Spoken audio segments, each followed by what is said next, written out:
Hello, I am Sam and you are listening to Chilliteracy. Well, hopefully I got my volume settings correct and that wasn't suddenly incredibly loud for you. 1 second, I need to sneeze.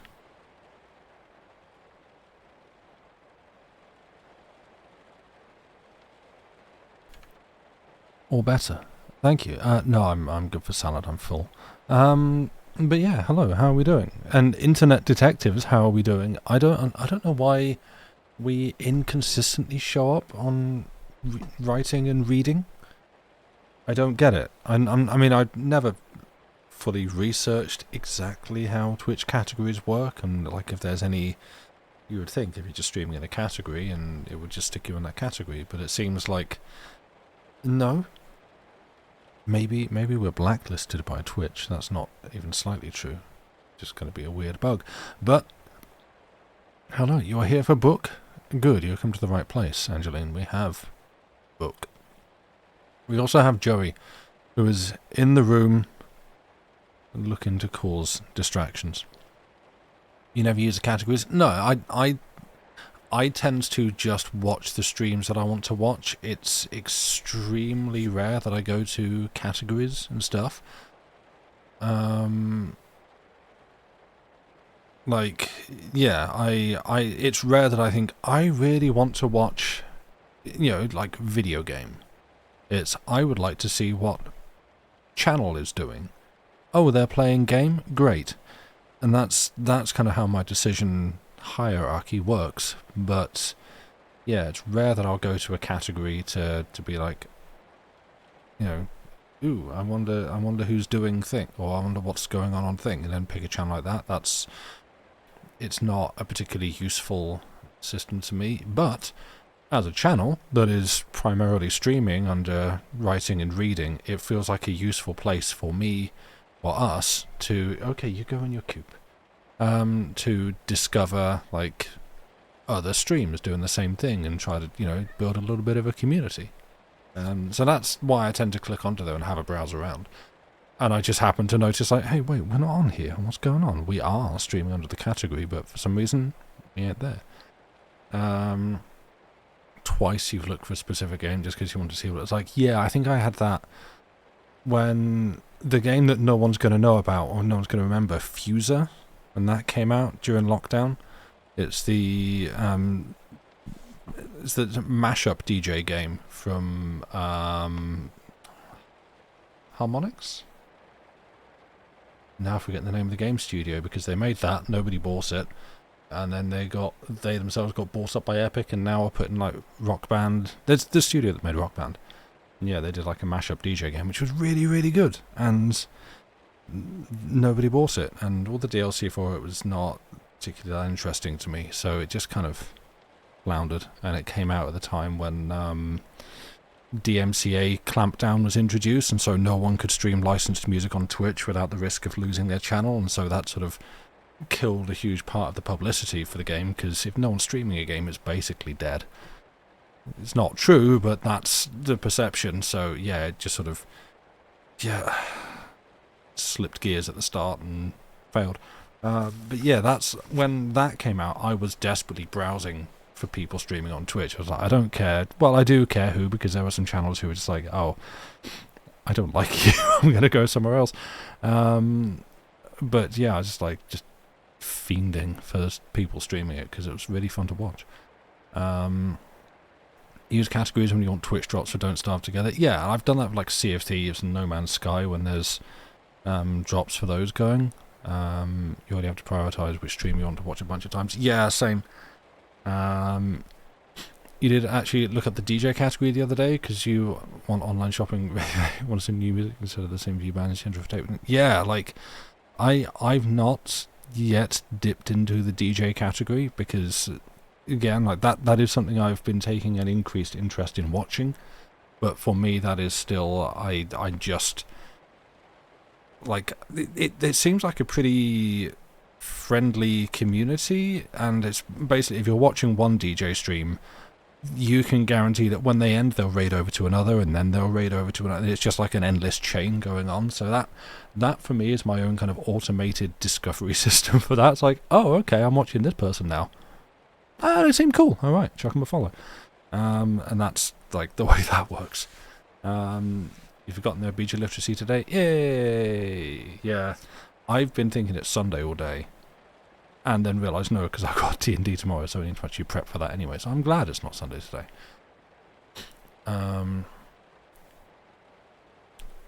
Oh, you're lurking a streamer because you saw we went live. Yeah, no, my follow list is, well, it's feast or famine. There's either nobody streaming. There's a few channels that I follow as like just when I want some ambient background noise, but a lot of the time there's just like nobody, or oh hey, it's Tuesday evening. Literally every channel is live. They're all on and doing some. Well. Yeah, okay, pick one. But anyway, yeah, that's some opening ramble for you fiends that like that. I don't know what gremlins that like listening to me talk. It sounds like my voice is going. Perhaps I shouldn't have had a beer earlier. Maybe that was a mistake. Who knows? I'm sure it'll come back. Voices get better and stronger with use, right? If you sit talking for an hour, just solidly talking into a microphone for an hour, your voice gets better, right? That it comes back. Is that true, chat? Chat, can you confirm that? Please confirm that. Any voiceologists in chat? Good, definitely, yeah, excellent, great. Yeah, right. Where were we in book? I quickly skimmed back a page just to remind myself where we'd got to. So, our protag, Robert Spin Robin, had been taken into one of the spooky rooms, and had to put on some kind of coloured smock to protect himself and repeat some like sound, some sort of syllable in his head to protect himself from, I guess, the holy spiritual powers that were kind of captured in that room, I suppose. And that's literally where it left off. Like, he literally just stumbled out of the room and then bam, chapter ends. Yeah, Spin Robin stumbled. Scale caught him. They were in the corridor again, cold, cheerless, full of December murk and shadows. And the secretary was leaning against the clergyman's shoulder, breathless and trembling, as though he had run a mile. Boom. The end. So that reminds me I should find the text. I'll do that.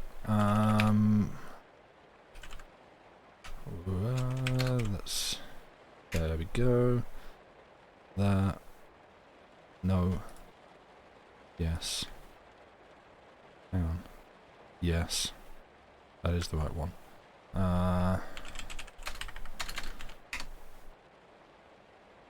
Psychedelics were done, good times were had. Yeah, sure, that's... No psychedelics were done. Stop that. Yeah, that's where that left. And so we are really entering the close of the book. There are 44 and a half pages left, which is about a stream. I have thoughts on it and its ending, which I won't go into now. Depending on how quickly this takes to get through, we might have a bit of a discussion at the end. I'm not sure. I'm curious to see what everyone thinks. Drugs bring you closer to God, kids. I don't know that that's true. I'm not sure that's true, or legal for me to say in this jurisdiction. Right.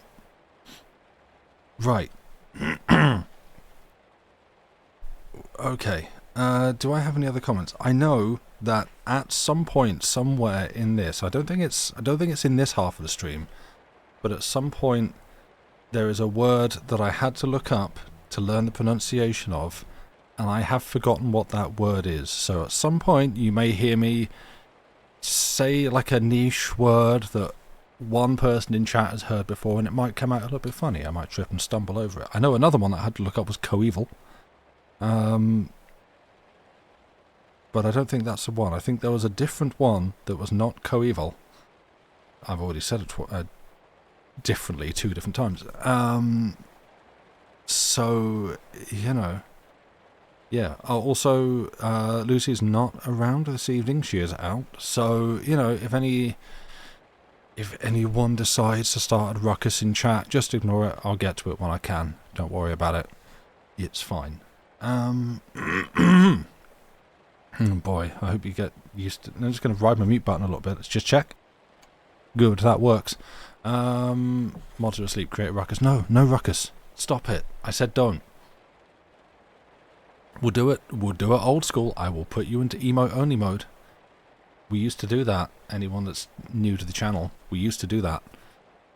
When reading, you get to be in emote only mode. Damn it. Right. Anyway. Just clearing notifications from Discord so that I'm not sat there looking and thinking, who's messaging me? Oh, it's going to be fun. Puzzle only mode? Yeah, that's true. You linked to puzzle, didn't you, Perella? If anyone wants to do a puzzle, shout out to the... If you could pin 2 messages, I would, but, you know, sorry, such is life. Yeah, if you want to click in and do a puzzle. It's usually a pretty nice accompaniment to the reading. Oh, Angelina, you're in Crafty Corner. I should do that more. I should actually sit and practice my knitting while Lucy's reading, but I haven't touched it in weeks. So that's, you know, for me to figure out my life. Right. If and we are ready, y'all. I see the view count's dropping, so that's great. Can't stop, won't stop. And perhaps you want to get banned. Right. I am going to begin reading. So if we're ready, and you're all in, you know, you've done what you need to do. Oh, I'm so thirsty. I might have to stop early and get water. Let us have a story. This is The Human Chord by Algernon Blackwood. Chapter 11. And the colour of my sound is a pale green, he heard behind him, in tones as sweet as a muted violin string, while the form of my note fits into yours just like a glove. Dear Spinny, don't tremble so. We shall always be together, remember, you and I. And when, turning, he saw Miriam at his side, radiant, with her shining little smile of welcome, the relief was so great that he took her in his arms and would not let her go. She drew him tenderly away downstairs, for the clergyman, it seemed, was still busy with something in the room, and had left them. I know, she said softly, making him sit down beside her on the sofa. I know the rush of pain and happiness it brings. It shifts the whole key of your life, doesn't it? When I first went into my room and learned the letter I was to utter in the name, I felt as if I could never come back to ordinary things again, or... What name? Interrupted Spin Robin, drawing sharply away from her, and the same second amazed at the recklessness that had prompted the one question he dreaded. The inevitable reaction had come. He realized for the first time that there was an alternative. All the passion of battle was upon him. The terrific splendours of Scale's possible achievement dazzled the very windows of his soul, but at the same time the sweet uses of normal human life called searchingly to him from within. He had been circling about this fight for days. At last it was unexpectedly upon him. He might climb to Scale's impossible heaven, Scale's outrageous heaven, on the wings of this portentous experience, or he might sink back into the stream of wholesome and commonplace life, with a delicious little human love to companion him across the years, the unsoiled love of an embryonic soul that he could train practically from birth. Miriam was beside him, soft and yielding, ready, doubtless, to be moulded for either path. What name? He repeated, holding his breath once the words were out. the name, of course," she answered gently, smiling up into his eyes. "The name I have lived to know and that you came here to learn, so that when our voices sing and utter it together in the chord, we shall both become—" Spin Robin set his mouth against her own to stop her speech. She yielded to him with her whole little body. Her eyes smiled the great human welcome as she stared so closely into his.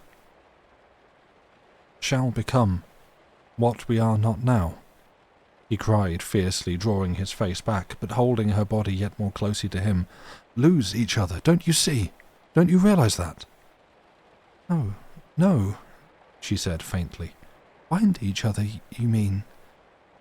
"Yes, if all goes well." He spoke the words very low. For perhaps 30 seconds they stared most searchingly into each other's eyes, drawing slightly apart. Very slowly her face then went exceedingly pale. "If all goes well," she repeated, horrified. Then, after a pause, she added, "You mean that he might make a mistake, or—" And Spin Robin, drinking in the sweet breath that bore the words so softly from her lips, answered, measuring his words with ponderous gravity, as though each conveyed a sentence of life or death. "If all goes well." She watched him with something of that utter, clinging mother love in her eyes that claims any degree of suffering gladly rather than the loss of her own, passionately welcoming misery in preference to loss. She, too, had divined the alternative. Then, kissing his cheeks and eyes and lips, she untied his arms from about her neck and ran, blushing furiously, from the room. And with her went doubt, for the first time, doubt as to the success of the great experiment, doubt as to their leader's power. 2.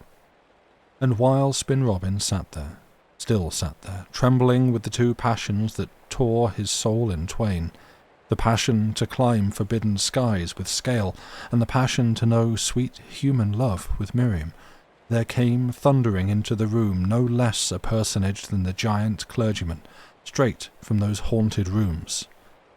Pallor hung about his face, but there was a light radiating through it, a high, luminous whiteness that made the secretary think of his childhood's pictures of the Hebrew prophet descending from Mount Sinai, the glory of internal spheres still reflected upon the skin and eyes.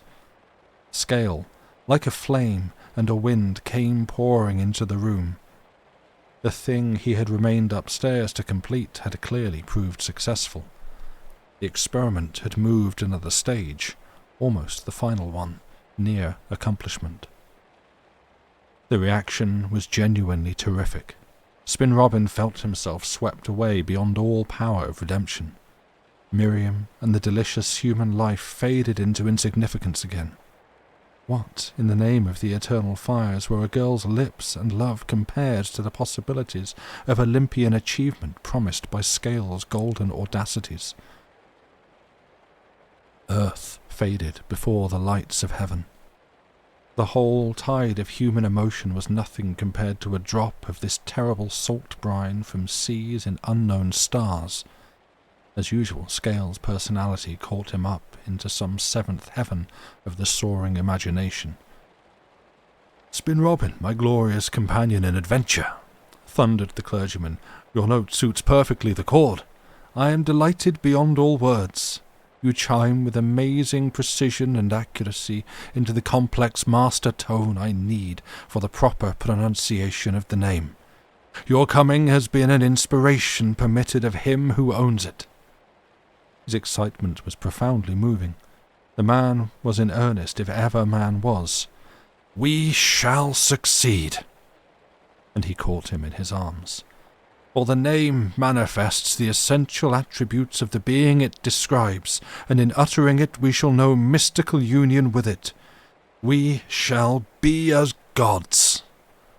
"Splendid, splendid!" exclaimed Spin Robin, utterly carried away by this spiritual enthusiasm. "I will follow you to the end." 3. The words were scarcely out of his mouth when, framed in the doorway, delicate and seductive as a witch, again stood Miriam, then moved softly forward into the room. Her face was pale as the grave. Her little delicate mouth was set with resolution. Clearly she had overheard, but clearly also she had used the interval for serious reflection. "We cannot possibly fail, can we?" she asked, gliding up like a frightened fawn to the clergyman's side. He turned upon her, stern, even terrible. So relentless was his swift appearance, so implacable in purpose, that Spin Robin felt the sudden impulse to fly to her assistance. But instantly his great visage broke into a smile like the smile of thunderous clouds when unexpectedly the sun breaks through, then quickly hides itself again. "Everywhere," he roared, "true things are great and clean. Have faith, have faith." And he looked upon them both as though his eyes would sweep from their petty souls all vestige of what was afraid and immature. "We are all pure. We all are true. Each calls his note in singleness of heart. We cannot fail." And just here Spin Robin, a little beyond himself with excitement probably, pattered across the room to his giant leader's side and peered up into his visage. He stood on tiptoe, craning his neck forwards, then spoke very low. "I have the right, we have the right, for I have earned it, to be taken now fully into confidence and to know everything." "Everything," came the words, and the reply, simple and immediate, that dropped back upon him through all the tangle of ragged beard, was brief and to the point. "You have. Listen, then." And he led them both by the hand, like two children, towards the sofa, and then, standing over them, began to speak. 4. "I seek," he said slowly and gravely, "the correct utterance of a certain mighty and ineffable name, and in each of those 4 rooms lies a letter of its first syllable. But all these years of research," his voice dropped suddenly, "have only brought me to that, the first syllable. And the name itself is composed of 4, each more mighty than the last." A violent trembling ran over both listeners. Spin Robin, holding a cold little hand in his, dreaded unuttered sentences. For if mere letters could spell so vast a message, what must be the meaning of a whole syllable, and what the dire content of the completed name itself? "Yes," Scale went on with a reverence born of profoundest awe, "the captured sounds I hold are but the opening vibrations of this tremendous name, and the task of it is such magnitude that absolute courage and faith, absolute faith, are essential. For the sounds are themselves creative sounds, and the consequences in case of faulty utterance might be too appalling to contemplate." "Creative?" fell from the little man on the sofa, aghast at the possibility. Yet the one burning question that lay trembling just behind his lips dared not frame itself in words, for there was something in Mr. Scale's face and manner that rendered the asking of it not yet possible. The revelation of the name must wait. "Even singly, as you saw, their power is terrific," he went on, ignoring the pathetic interruption. "But united, as we shall unite them while each of us utters his letter and summons forth the entire syllable by means of the chord, they will constitute a word of power which shall make us as gods if uttered correctly. If incorrectly, shall pour from this house to consume and alter the surface of the entire world, with the destructive tempest due to mispronunciation and a lie." Miriam nestled closer to her companion's side.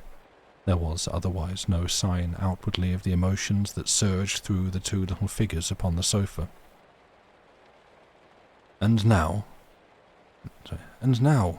Now that you have this first syllable complete, faltered a high and sharing tenor voice, you must transfer it to a home where it shall wait in silence and in safety until we have also captured the other remaining 3.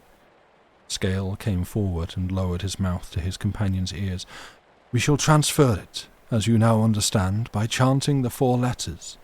Our living chord will summon forth that first syllable into visible form and shape.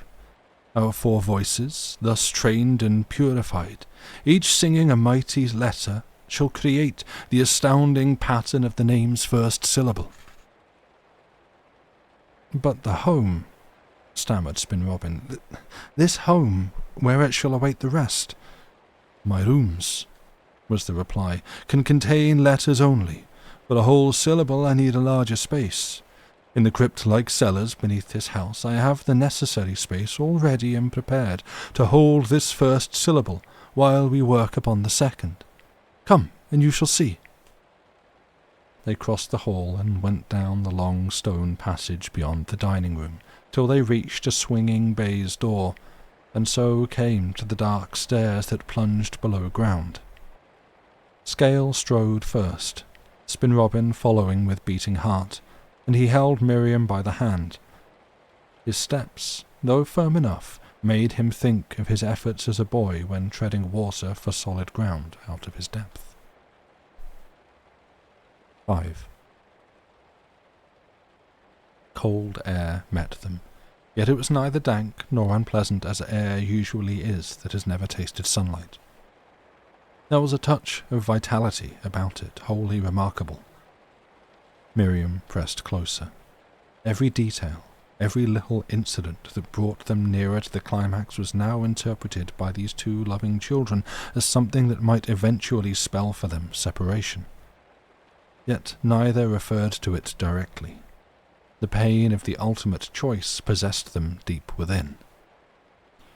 "Here!" exclaimed the clergyman in a hushed tone that yet woke echoes on all sides, while he lit a candle and held it aloft. "You see the cellar vaults all ready for the first great syllable when our chord shall bring it leaping down from the rooms upstairs. Here will reside the pattern of the name's opening syllable, till we shall have accomplished the construction of the others." And like some august master of forbidden ceremonies, looking twice his natural size as the shadows played tricks with his arms and shoulders, merging his outline into the walls and ceiling, Scale stood and looked about him. Spaces stretched away on all sides as in the crypt of a cathedral, most beautifully and harmoniously draped with the separate colours of the 4 rooms, red, yellow, violet, and green. Immense gongs, connected apparently with some intricate network of shining wires, hung suspended in mid-air beneath the arches. Rising from the floor were gigantic tuning forks, erect and silent, immediately behind which gaped artificial air cavities placed to increase the intensity of the respective notes when caught. And in the dim background the clergyman pointed out an elaborate apparatus for quickly altering the temperature of the air, and another for the rapid production of carbonic acid gas, since by means of a lens of carbonic acid gas sound can be refracted like light, and by changing the temperature of the air that conveys it, sound can be bent, also like a ray of light, in any desired direction. The whole cellar seemed in some way to sum up and synthesize the distinctive characteristics of the 4 rooms. Over it all, sheeting, ceiling, and walls, lay the living and receptive wax. Singularly suggestive, too, was the appearance of those huge metal discs, like lifeless, dark faces, waiting the signal to open their bronze lips and cry aloud, ready for the advent of the sound that should give them birth and force them to proclaim their mighty secret. Spin Robin stared, silent and fascinated, almost expecting them to begin there and then their dreadful and appalling music. Yet the place was undeniably empty. No ghost of a sound stirred the gorgeous draperies. Nothing but a faint metallic whispering seemed to breathe out from the big discs and forks and wires as Scale's voice, modulated and hushed though it was, vibrated gently against them. Nothing moved, nothing uttered, nothing lived, as yet. "Destitute of all presence, you see it now," whispered the clergyman, shading the candle with one huge hand. "Though before long, when we transfer our great captured syllable down here, you shall know it alive and singing with 1,000 thunders. The letters shall not escape me. The gongs and colours correspond exactly. They will retain both the sounds and the outlines, and the wax is sensitive as the heart of a child." And his big face shone quite dreadfully as the whole pomp and splendour of his dream come true set fire to his thoughts. But Spin Robin was glad when at length they turned and moved slowly again up the stone steps and emerged into the pale December daylight. That dark cellar, wired, draped, waxed, and begonged, awaiting its mighty occupant, filled his mind with too vast a sensation of wonder and anticipation for peace. And for the syllables to follow, Scale resumed when they were once more in the library, "we shall want spaces larger still. There are great holes in these hills," stretching out an arm to indicate the mountains above the house, "and down yonder in the heart of those cliffs by the sounding sea there are caverns. They are far, but the distance is of no consequence. They will serve us well. I know them. I have marked them. They are ready." He swept his beard to and fro with one hand. Spin Robin already saw those holes and caverns in the terms of sound and colour. "And for the entire name, when completed?" he asked, knowing that the question was but a feeble substitute for that other one he burned to ask, yet dared not allow his lips to utter. Scale turned and looked at him. He raised his hands aloft. His voice boomed again as of old. "The open sky!" he cried with enthusiasm. "The vault of heaven itself! For no solid structure exists in the world, not even the ribs of these old hills, that could withstand the power of that eternal and terrific." Spin Robin leapt to his feet. The question swept from his lips at last like a flame. Miriam clung to his arm, trying in vain to stop him. "Then tell me," he cried aloud, "tell me, you great blasphemer, whose is the name that you seek to utter under heaven, and tell me why it is my soul faints and is so fearfully afraid."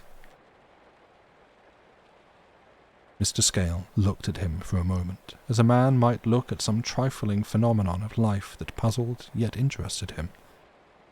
But there was love in his eyes. Love and the forgiveness of a great soul. Spin Robin, afraid at his own audacity, met his eyes recklessly, while Miriam peered from one to the other, perplexed and questioning. "Spin Robin," said the clergyman at length, in a voice turned soft and tender with compassion, "the name I seek, this awful name we may all eventually utter together, completely formed, is one that no living man has spoken for nigh 2,000 years, though all this time the search has been kept alive by a few men in every age and every country of the world. Some few, they say, they say, have found it, then instantly forgotten it again. For once pronounced it may not be retained, but goes utterly lost to the memory on the instant. Only once, so far as we may know." He lowered his voice to a hushed and reverent whisper that thrilled about them in the air like the throbbing of a string. "Has it been preserved? The prophet of Nazareth, purer and simpler than all other men, recovered the correct utterance of the first two syllables, and swiftly, very swiftly, phonetically too, of necessity, wrote them down before the wondrous memory had time to fade, then sewed the piece of parchment into his thigh, and hence had power all his life. It is a name," he continued, his tone rising to something of its old thunder, that sounds like the voice of many waters, that piles the ocean into standing heaps, and makes the high hills to skip like little lambs. It is a name the ancient Hebrews concealed as Tetragrammaton, beneath 1,000 devices, the name, they said, that rusheth through the universe, to call upon which, that is, to utter correctly, is to call upon that name which is far above all others that can be named. He paused midway in the growing torrent of his speech and lifted his companion out of the sofa. He set him upon his feet, holding both hands and peering deep into his eyes. Those bewildered yet unflinching blue eyes of the little man who sought terrific adventure as to escape from insignificance. To know which, he added, in a sudden, awed whisper, is to know the ultimate secrets of life and death, and to read the riddle of the world and the soul, to become, even as itself, gods. He stopped abruptly, and again that awful, flaming smile ran over his face, flushing it from chin to forehead with the power of his burning and tremendous belief. Spin Robin was already weeping inwardly, without sound. He understood, at last, only too well what was coming. Scales' expression held the whole wild glory and the whole impious audacity of what seemed his blasphemous spiritual discovery.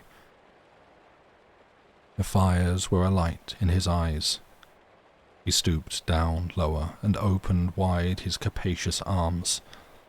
The next second, Spin Robin, Miriam, and Mrs. Maule, who had unexpectedly come upon them from behind, were gathered all together against his breast. His voice then dropped suddenly to a tiny whisper of awful joy that seemed to creep from his lips like some message too mighty to be fully known, and half lost itself among the strands of his beard. "My wonderful, redeemed children, notes in my human chord," he whispered over their heads. "It is the name that shall make us as God, for it is none other than the name that rusheth through the universe." His breath failed him most curiously for an instant. "The name of the Almighty." Chapter 12. A certain struggling incoherence is manifest in Spin Robin's report of it all, as of a man striving to express violent thoughts in a language he has not yet mastered. It is evident, for instance, as those few familiar with the magical use of sound in ceremonial and the power that resides in true naming will realize, that he never fully understood Scales' intended use of the chord, or why this complex sound was necessary for the utterance of the complex name. Moreover, the powers concealed in mere letters, while they laid hold upon his imagination, never fully entered his understanding. Few minds, it seems, can conceive of any deity as other than some anthropomorphic extension of themselves, for the idea is too greatly blinding to admit human thought within a measurable distance, even a faintest conception. The true, stupendous nature of the forces these letters in the opening syllable clothed, Spin Robin unquestionably never apprehended. Miriam, with her naked and undefiled intuitions due to utter ignorance of worldly things from birth, came nearer to the reality. But then Miriam was now daily more and more caught up into the vortex of a sweet and compelling human love, and in proportion as this grew she feared the great experiment that might, so Spin Robin had suggested, spell loss. Gradually dread closed the avenues of her spirit that led so fearfully to heaven, and in their place she saw the dear yet thorny paths that lay with Spinny upon the earth. They no longer, these two bewildered, loving children, spoke of one another in the far-fetched terminology of sound and music. He no longer called her his brilliant little sound, nor did she respond with, "You perfect echo." They fell back, sign of a gradual concession to more human things, upon the gentler terminology. if the phrase may be allowed, of Winky. They shared Winky between them, though neither one nor other of them divined yet what Winky actually meant in their just-opening lives. "Winky is yours," she would say, "because you made him, but he belongs to me too, because he simply can't live without me." "Or I without you, little magic," he whispered, laughing tenderly. "So you see, we are all three together." Her face grew slightly troubled. "He only pays me visits, though. Sometimes I think you hide him, or tell him not to come." And far down in her deep grey eyes swam the first moisture of rising tears. "Don't you, my wonderful Spinny?" "Sometimes I forget him, perhaps," he replied gravely, "but that is only when I think of what may be coming, if the experiment succeeds." "Succeeds?" she exclaimed. "You mean if it fails?" Her voice dropped instinctively, and they looked over their shoulders to make sure they were alone. He came up very close to her and spoke in her small, pink ear. "If it succeeds," he whispered, "we go to heaven, I suppose. If it fails, we stay upon the earth." Then he stood off, holding her hands at arm's length and gazing down upon her. "Do you want to go to heaven?" he asked very deliberately. "Or to stay here upon the earth with me and Winky?" He was in his arms the same second, laughing and crying with a strange conflict of new and inexplicable emotions. "I want to be with you, here and forever. Heaven frightens me now. But, oh, dear Spinny, dear protecting thing, I also want—" She broke off abruptly, and Spin Robin, unable to see her face buried against his shoulder, could not guess whether she was laughing or weeping. He only divined that something in her heart, profound as life itself, something she had never been warned to conceal, was clamouring for comprehension and satisfaction. "Miriam, tell me exactly. I'm sure I shall understand." "I want Winky to be with us always, not only sometimes, on little visits," he heard between the broken breathing. "I'll tell him." "But there's no good telling him," she interrupted almost fiercely. "It is me you must tell." Spin Robin's heart sank within him.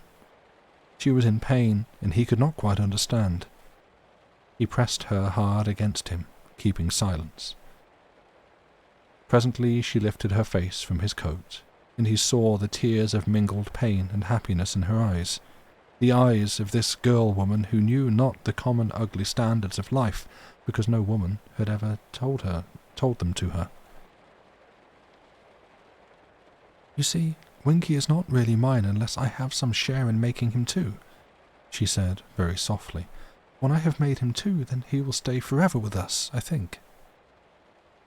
And Spin Robin, beginning to understand, knowing within him that singular exaltation of triumphant love which comes to a pure man when he meets the mother-to-be of his firstborn, lowered his own face very reverently to hers, and kissed her on the cheeks and eyes, saying nothing, and vaguely wondering whether the awful name that Scales sought with so much thunder and lightning did not lie at that very moment, sweetly singing its divinest message between the contact of this pair of youthful lips, the lips of himself and Miriam.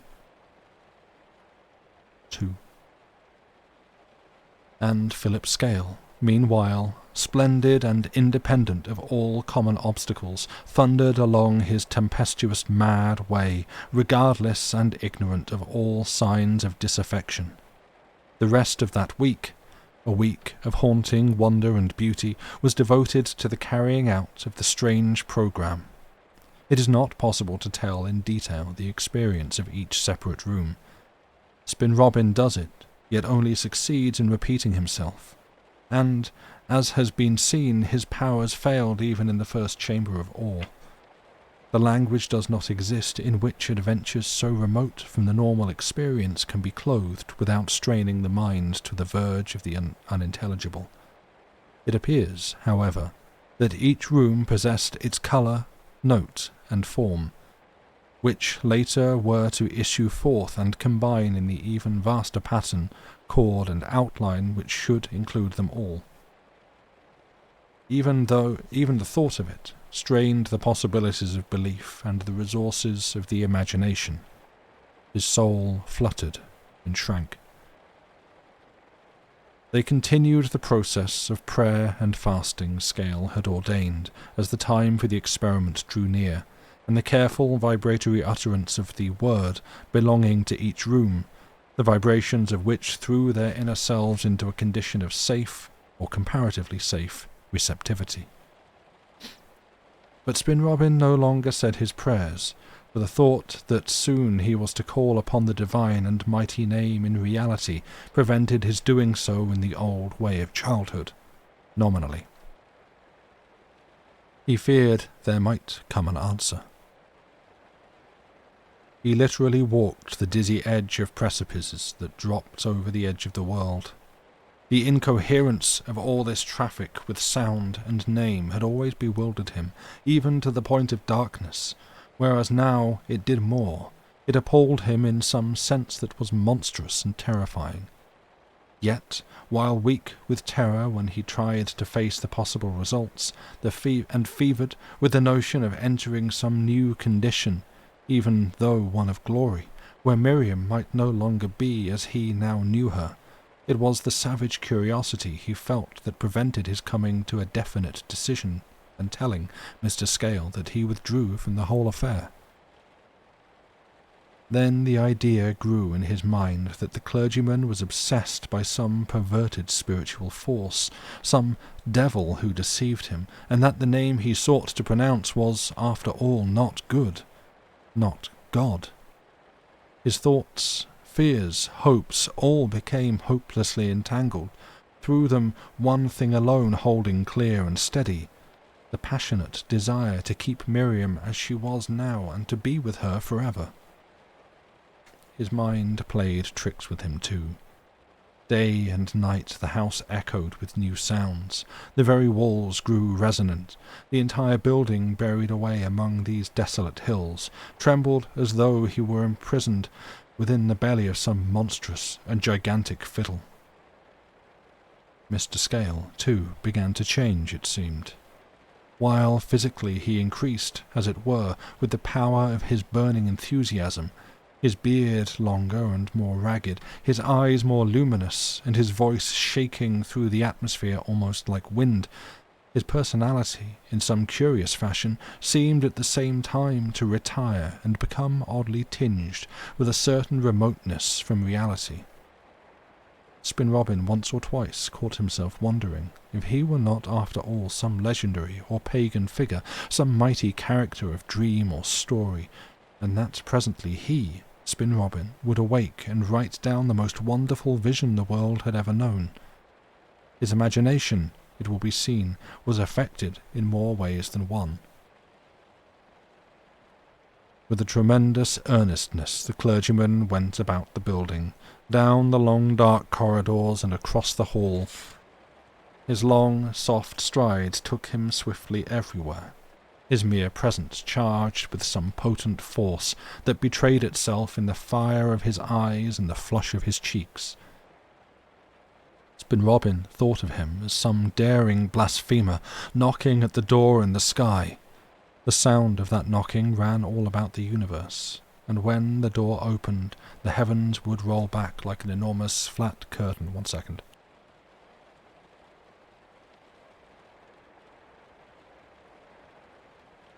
Excuse me, I have a case of the sneezes tonight.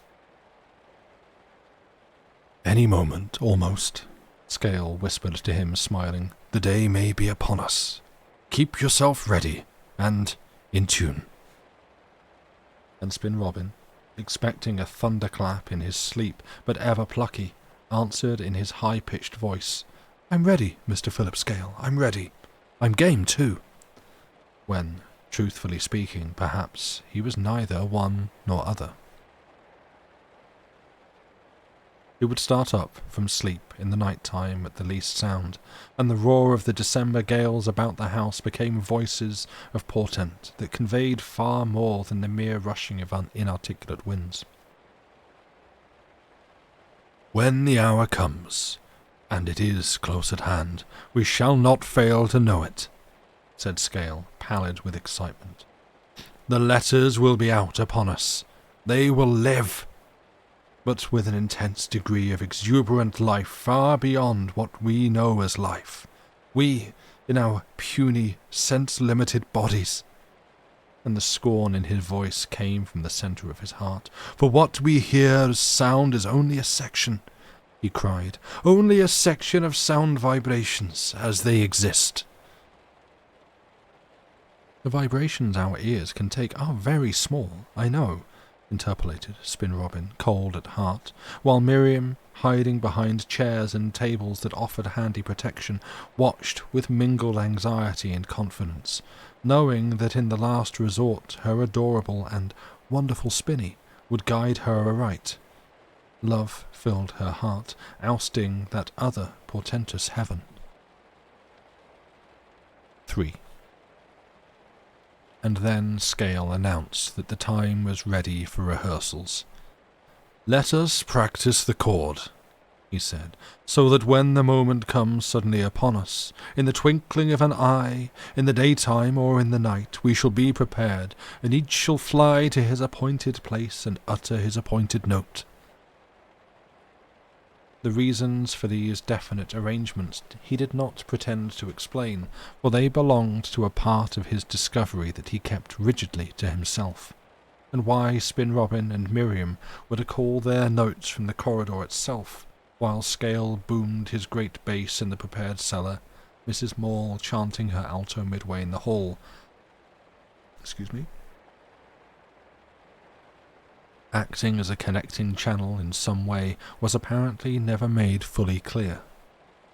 In Spin Robin's imagination it was very like a practical illustration of the written chord, the notes rising from the bass clef to the high soprano, the cellar to the attic, so to speak. But, whatever the meaning behind it, Scale was exceedingly careful to teach to each of them his and her appointed place. "When the letters move of themselves and make the first sign," he repeated, "we shall know it beyond all doubt or question. At any moment of the day or night it may come. Each of you then hasten to your appointed place and wait for the sound of my bass in the cellar. There will be no mistake about it. You will hear it rising through the building. Then, each in turn, as it reaches you, lift your voices and call your notes. The chord thus rising through the building will gather in the flying letters. It will unite them. It will summon them down to the fundamental master tone I utter in the cellar. The moment the letter is summoned by each particular voice reaches the cellar, that voice must cease its utterance.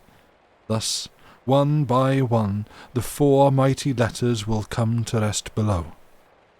The gongs will vibrate in sympathetic resonance. The colours will tremble and respond. The finely drawn wires will link the two, and the lens of gas will lead them to the wax and the record of the august and terrible syllable. And the record of the august and terrible syllable will be completely chained. At any desired moment afterwards I shall be able to reawaken it. Its phonetic utterance, its correct pronunciation, captured thus in the 2 media of air and ether, sound and light, will be in my safe possession, ready for use. But," and he looked down upon his listeners with a dreadful and impressive gravity that yet only just concealed the burning exultation the thought caused him to feel, "remember that once you have uttered your note, you will have sucked out from the letter a portion of its own terrific life and force, which will immediately pass into yourself. You will instantly absorb this, for you will have called upon a mighty name, the mightiest, and your prayer will have been answered." He stooped and whispered as in an act of earnest prayer, "We shall be as gods." Something of cold splendour, terribly possessing, came close to them as he spoke the words, for this was no empty phrase. Behind it lay the great drive of a relentless reality, and it struck at the very roots of the fear that grew every moment more insistent in the hearts of the two lovers. They did not want to become as gods. They desired to remain quietly human and to love. But before either of them could utter speech, even had they dared, the awful clergyman continued, and nothing brought home to them more vividly the horrible responsibility of the experiment and the results of possible failure than the few words with which he concluded. And to mispronounce, to utter falsely, to call inaccurately, will mean to summon into life upon the world, and into the heart of the utterer, that which is incomplete, that which is not God. Devils. Devils of that subtle alteration which is destruction. The devils of a lie. And so, for hours at a time, they rehearsed the sound of the chord, but very softly, lest the sound should rise and reach the 4 rooms and invite the escape of the waiting letters prematurely. Mrs. Maule, holding the bit of paper on which her instructions were clearly written, was as eager almost as her master, and as the note she had to utter was practically the only one left in the register of her voice, her deafness provided little difficulty. "Though when the letters awake into life and cry aloud," said Scale, beaming upon her dear old apple-skinned face, "it will be in tones that even the deaf shall hear, for they will spell a measure of redemption that shall destroy in a second of time all physical disabilities whatsoever." It was at this moment Spin Robin asked a question that for days had been hovering about his lips. He asked it gravely, hesitatingly, even solemnly, while Miriam hung upon the answer with an anxiety as great as his own. "And if any one of us fails," he said, "and pronounces falsely, will the result affect all of us, or only the utterer?" "The utterer only," replied the clergyman, "for it is his own spirit that must absorb the forces and powers invoked by the sound he utters." He took the question lightly, it seemed. The possibility of failure was too remote to be practical. Just checking that's a good point to take a break. It is. I had not marked that that's the place to take a break. Look at that, it brings us neatly to the hour. So, let's do that. Let's take a break. You ate my bolus. Hello, welcome. Seems good to me too. And Vampire Fairy, I think your chat's bugging out, so repeating messages. No, as Anipant said, that was like the first message from you in chat. So yeah, maybe Twitch is just on one this evening and having a bit of a weird night. Worst choir rehearsal ever? Yeah, like yeah, you know, that's just, you've got like a very, very enthusiastic, ever so slightly Welsh tinged accented voice, Philip Scale, who's, you know, he's just there. He's just ready to let it go and call God by name. See, like when that's revealed, when it's like, but what is the name that we are to utter? Is it the name of God? I'm like, yeah, that did we not? No, it's like where I thought the text had already told us this. This is not. I thought we knew this already. Okay. So I don't know, maybe that was just me. You sent hi twice? Yeah, no, didn't see that. So yeah, that was also, if nothing else, I wish that the weird little character that Spin Robin apparently summoned into the world, and, you know, is definitely not going to like become integral to the story. I just wish it wasn't called Winky. I hate that name for it. But anyway, we were going to take a break.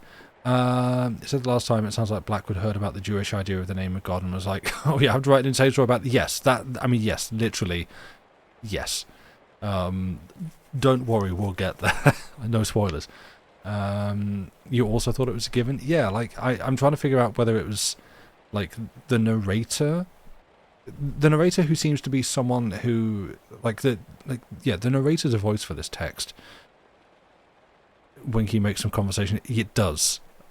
Exactly. You can hear me struggle to read it aloud. It makes me deeply uncomfortable because all I can think of is innuendo. But yeah, like, the narrator seems to be someone who is, like, recounting what he has heard from Spin Robin, or what they have heard from Spin Robin. In this case, I'm assuming the narrator is essentially an Algernon Blackwood-esque figure who has heard this story from Spin Robin and is recounting the details of it in text. Yes, Perillo, exactly. And so, therefore, I'm like, maybe that's something the narration has alluded to, but not necessarily had come up between Spin Robin and Scale, but definitely when it's like, it is the name of the Almighty, and like, yeah, that's what. Yes. Did we not know this already? But anyway, yeah, I'm going to send you all to a break. So, there we go. Put that in chat. Go do what you need to do.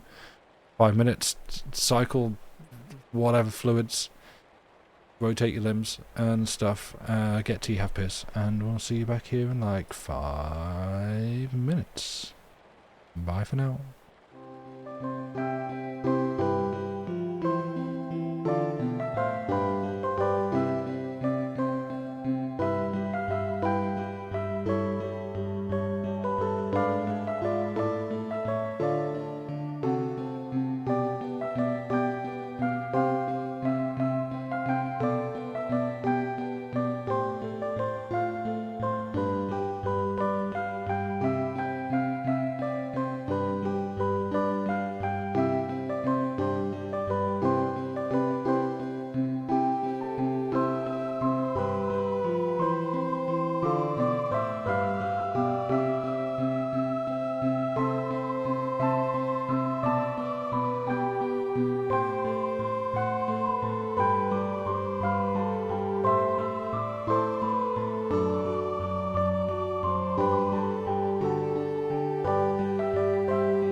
we're back. Hello. Welcome back. I hope that we're doing all well. I'm going to sit here, let's talk for a minute, while people thought about having a break. And, you know, to hype up the conclusion of the story. Which we're like 20 pages from. So that's exciting. You don't have tea, but you have Baja Blast, which may in fact be better. Okay, hear me out. Stick a tea bag in that thing. Like, Baja Blast in the kettle. Get it boiling. Pour over the tea. And you have a truly awful concoction. I don't even know what Baja Blast tastes like. And it's the sort of turquoise. It looks like windscreen wiper fluid. Theoretically, like see, you say it's theoretically lime flavored. I don't know. Do you mean that like it's lime flavored theoretically, or the actual named flavor is theoretically lime? Because it could be either of those. I don't know. I know it's sort of the meme drink because it has a funny name. And to be clear, I'm not above trying it. I absolutely would.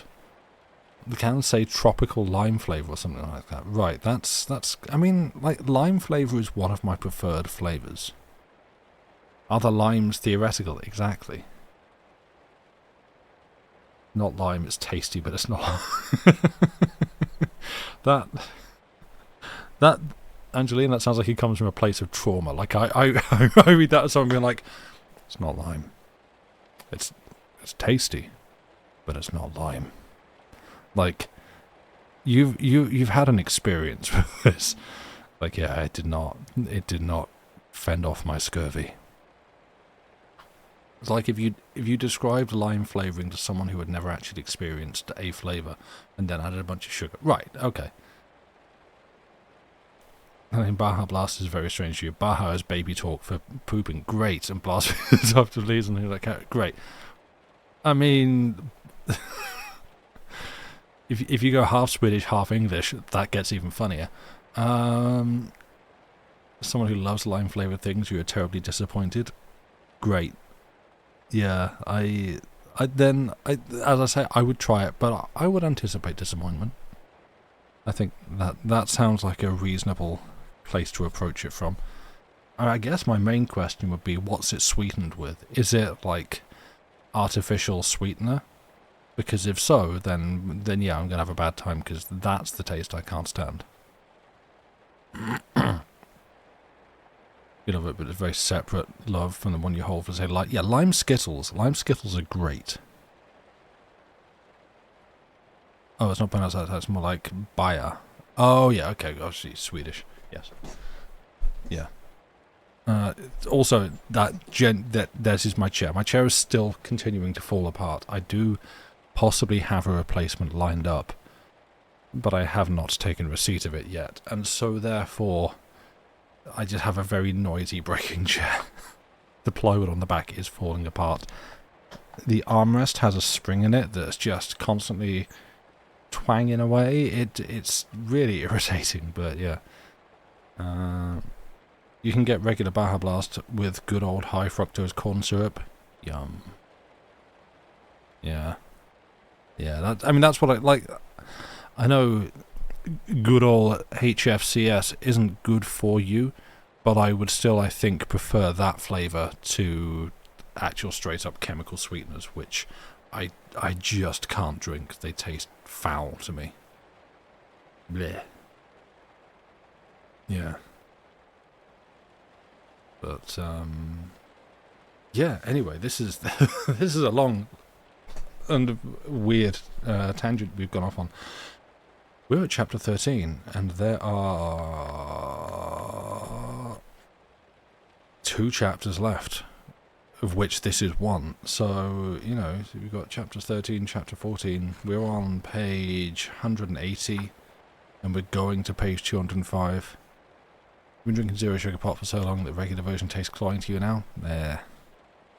See, it was because they were just putting that stuff in literally everything. They sell regular sugar and low sugar, you know, drinks here. I'm going to say fizzy drinks because that's how I was raised. You can tell from my accent that's how I was raised. And so, like, I just stopped. Like, that was it. I'm just like, well, you know, you had the delineation. If you wanted low sugar stuff, and that's fine. I have no problem with that being offered. If you wanted low sugar stuff, you could get that. And if you didn't want that, if you were, say, someone like me who could not stand the taste and it just tasted bad, then you just bought regular and that was fine. And then sugar taxes came in, and so even regular stuff still has like low sugar chemicals in it, and it just ruined the whole thing for me. So I just stopped entirely, and I pretty much, it's like, I don't think I go through an entire year without touching something, but it's basically if I'm super thirsty and someone has left a sealed can of some kind of drink around or whatever, there is a chance that I might have it. Or like if I've ordered something from a takeaway and as part of a bundle they've included a can of like lemon Fanta or something, I will have that. But it's essentially negligible. It rounds down very easily to zero. You'll send me real sugar soda if I'll send you a good chocolate bar from the UK. We're getting kind of low on those too, to be honest. Our chocolate bars are getting smaller and worse. It's a real disappointing state of affairs. Yeah, it sucks. But, you know, next week's choco rations are going down, so that's great. Yeah. So, yeah, the only not explicitly diet drinks you've seen that have artificial sweetener here are the litre-sized Lipton Brisk things. It's very much not the standard here. Yeah, it's, I mean, I guess I might be generalising because I have just been saying I stopped drinking the stuff, and so therefore I'm not actually the best person to tell you the contents, but that was, for me, that was the trigger that stopped me from drinking fizzy drinks, because anyone that I cared to pick up had sweeteners in it, and so I was like, well, I'm not going to bother. And once I've decided to stop bothering, I'm not going to keep looking at the labelling. So I might be incorrect on that. That is a possibility. It's you know, it's rare for someone in my position to admit it, but I've been wrong, and I could be wrong again. Who knows? So, yeah. But as for delicious water, that's what I'm drinking now. It's, you know, yeah, that's me. Healthy living, water and coffee and beer. In ascending order. Actually, no, that's not true. I drink probably mostly coffee, and then water, and then the occasional beer of some kind. Anyway, should we carry on with the story? You're out of iced tea yesterday. I had to drink water like a pleb. Oh no! How do you make it? I'm impressed and proud of you for keeping on and for being here, being able to turn out today in this situation. Are we ready? Should we carry on? Right, so this is the half that's going to have at least one word that trips me up. Also, you know, priming you early, more references to all-important Smeagol-esque, I guess. Because I'm not going to say the other one from the book by the person who we're not going to say because she's just an arse. I'm going to have to talk about Winky again, and I hate it, but I didn't write this story, and we've come this far, so let's just get over with. Right. If we are all ready, let's finish the story.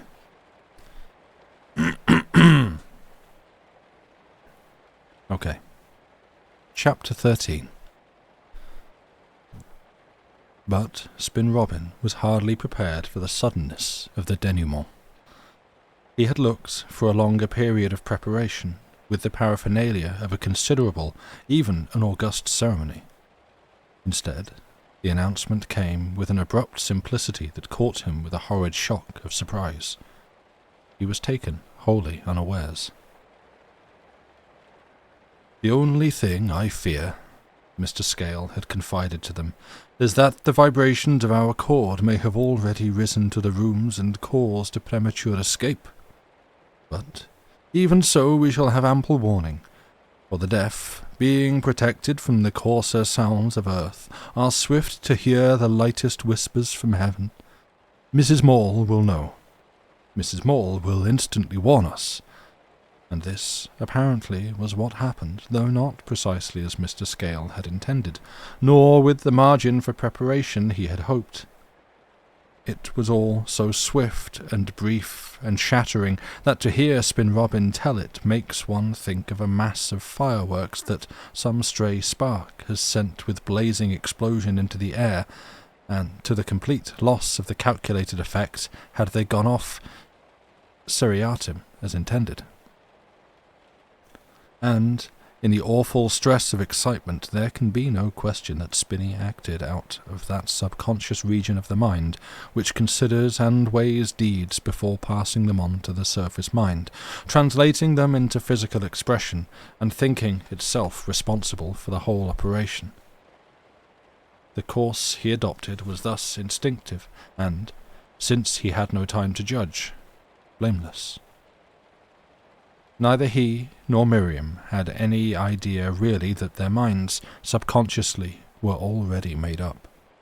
Yet only that morning he had been talking with her, skirting round the subject as they always did, ashamed of his doubts about success, and trying to persuade her, and therefore himself, that the path of duty lay in following their leader blindly to the very end. He had seen her on the stairs ahead of him, and had overtaken her quickly. He drew her down beside him, and they sat like two children perched on the soft carpeted steps. "It's coming, you know," he said abruptly. "The moment's getting very close." He felt the light shudder that passed through her into himself. She turned her face to him, and he saw the flush of excitement painted in the centre of the usually pale cheeks. He thought of some rare flower, delicately exotic, that had sprung suddenly into blossom from the heart of the bleak December day, out of the very boards whereon they sat. "We shall then be as gods," he added, "filled with the huge power of those terrific letters. And that is only the beginning." In himself he was striving to coax a fading enthusiasm, and to pour it into her. Her little hand stole into his. "We shall be a sort of angel together, I suppose. Just think of it."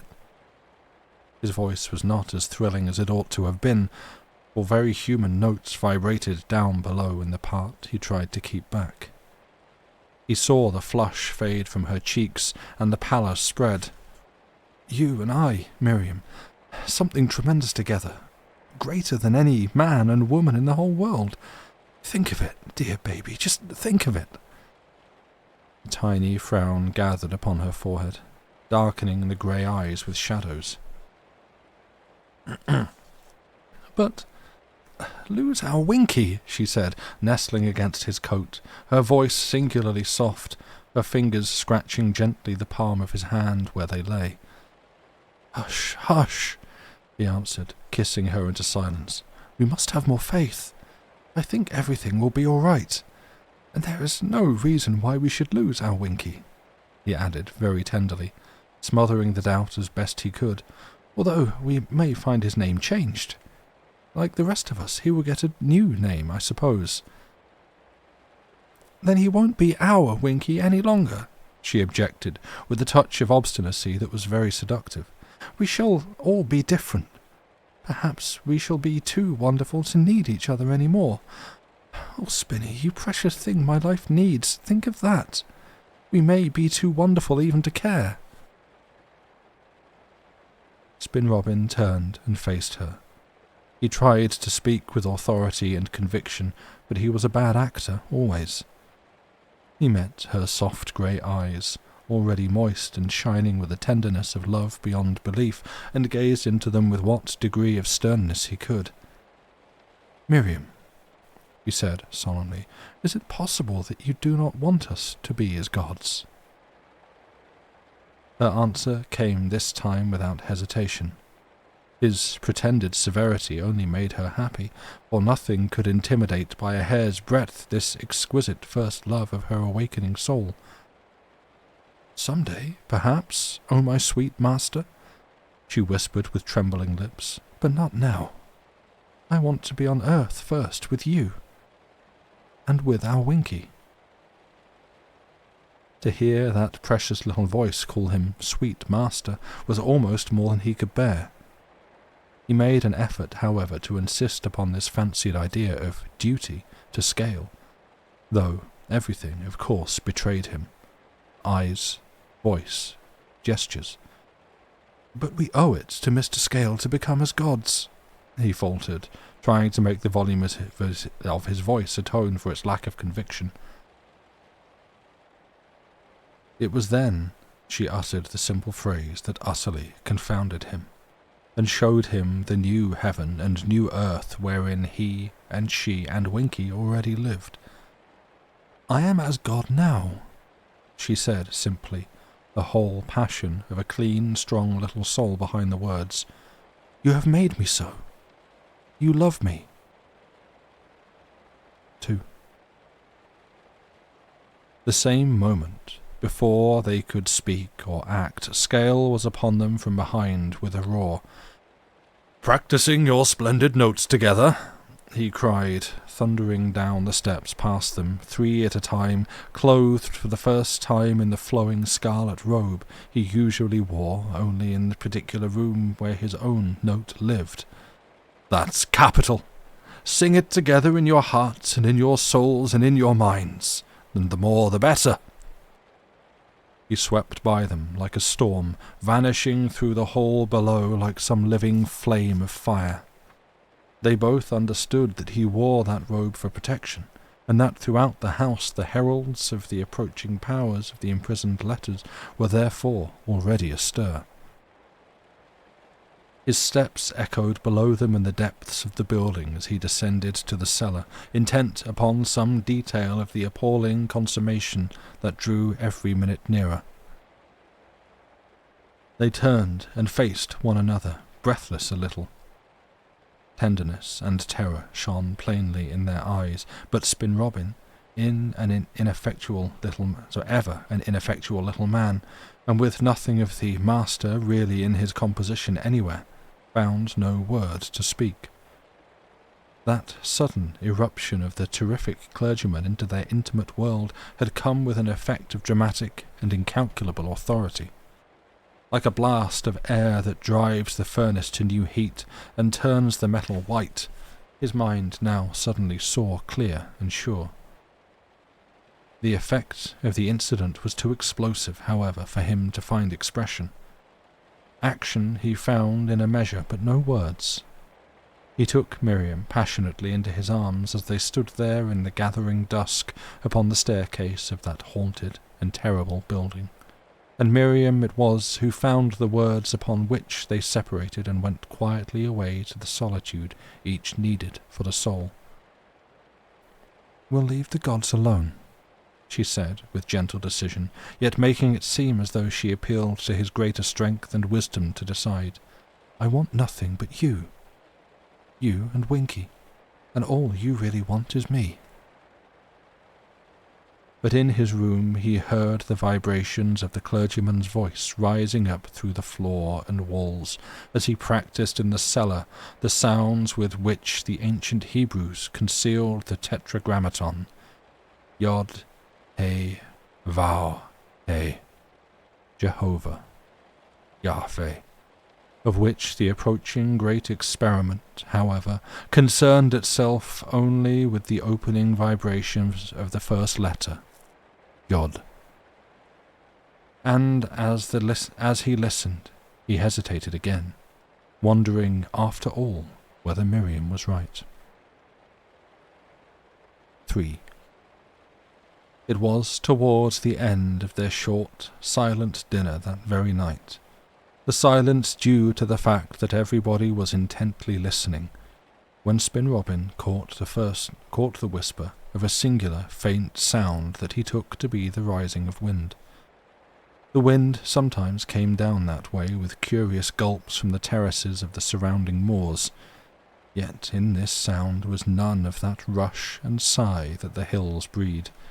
It did not drop across the curves of the world. It rose from the centre. He looked up sharply, then at once realized that the sound was not outside at all, but inside the very room where he sat facing Scale and Miriam. Then something in his soul recognized it. It was the first wave in an immense vibration. Something stretched within him as foam stretches on the elastic side of a heaped Atlantic roller, retreated, and then came on again with a second gigantic crest. The rhythm of the huge sound had caught him. The life in him expanded awfully, rose to far summits, dropped to utter depths. A sense of glowing exaltation swept through him as though wings of power lifted his heart with enormous ascendancy. The biggest passions of his soul stirred. The sweetest dreams, yearnings, aspirations he had ever known were blown to fever heat. Above all, his passion for Miriam waxed tumultuous and possessed him. Mr. Scale dropped his fruit knife and uttered a cry, but a cry of so peculiar a character that Spin Robin thought for a moment he was about to burst into song. At the same instant he stood up, and his chair fell backwards with a crash upon the floor. Spin Robin stood up too. He asserts always that he was lifted up. He recognized no conscious effort of his own. It was at this point, moreover, that Miriam, pale as linen, yet uttering no sound and fully mistress of herself, left her side of the table and ran round swiftly to the protection of her lover. She came close up. "Spinny," she said, "it's come." Thus all three were standing round that dinner table, on the verge of some very vigorous action not yet disclosed, as people, vigilant and alert, stand up at a cry of fire, when the door from the passage opened noisily, and in rushed Mrs. Maule, surrounded by an atmosphere of light such as might come from a furnace door suddenly thrown wide in some dark foundry. Only the light was not steady. It was whirling. She ran across the floor as though dancing, the dancing of a child, propelled, it seemed, by an irresistible drive of force behind, while with her through the open door came a roaring volume of sound that was terrible as Niagara let loose, yet at the same time exquisitely sweet, as birds or children singing. Upon these two incongruous qualities Spin Robin always insists. "The deaf shall hear," came sharply from the clergyman's lips, the sentence uncompleted, for the housekeeper cut him short. "They're out!" she cried with a loud, half-frightened jubilance. "Mr. Scale's prisoners are bursting their way about the house, and one of them," she added with a scream of joy and terror mingled, "is in my throat!" If the odd phrase she made use of stuck vividly in Spin Robin's memory, the appearance she presented impressed him even more, for her face was shining and alight, radiant as when Scale had called her true name weeks before. Flashes of flame-like beauty ran about the eyes and mouth, and she looked 18, eternally 18, with a youth that was permanent and unchanging. Moreover, not only was hearing restored to her, but her left arm, withered for years, was in the act of pointing to the ceiling, instinct with vigorous muscular life. Her whole presentment was splendid, intense, redeemed.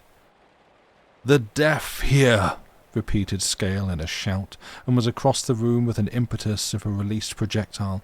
"The letters are out and alive. To your appointed places. The syllable has caught us. Quick, quick, if you love your soul and truth, fly!"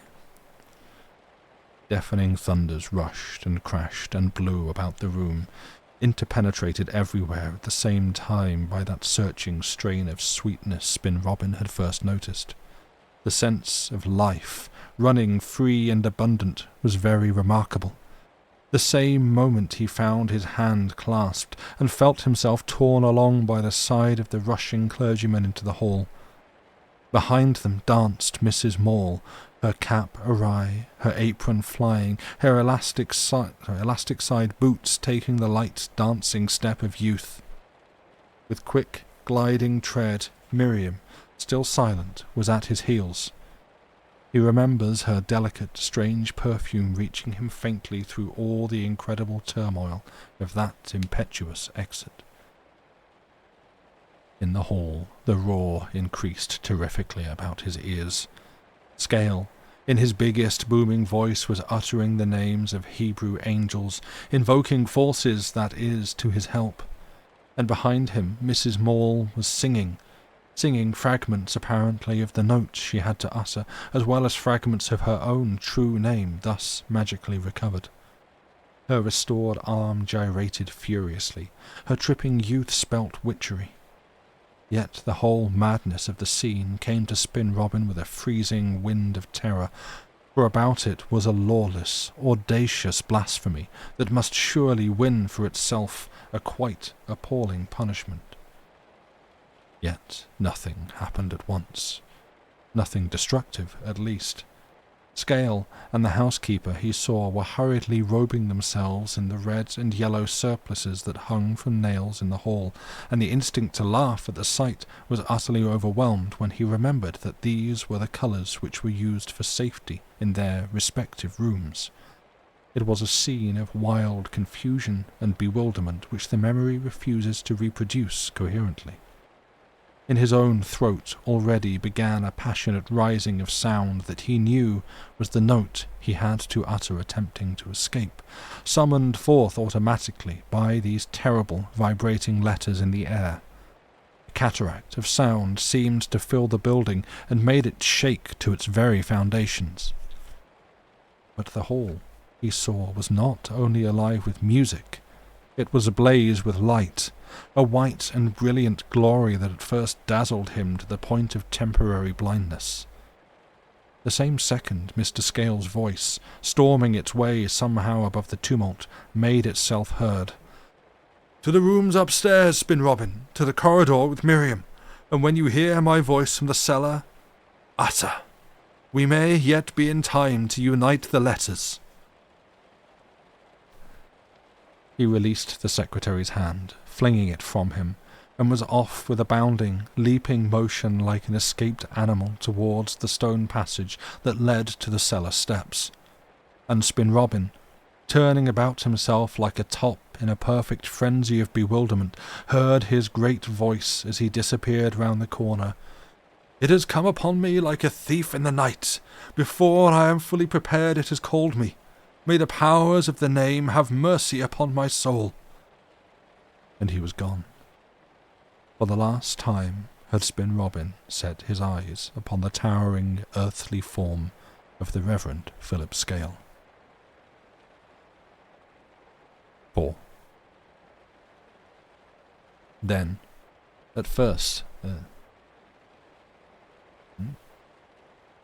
cat hair on my mouth. Let's do that again.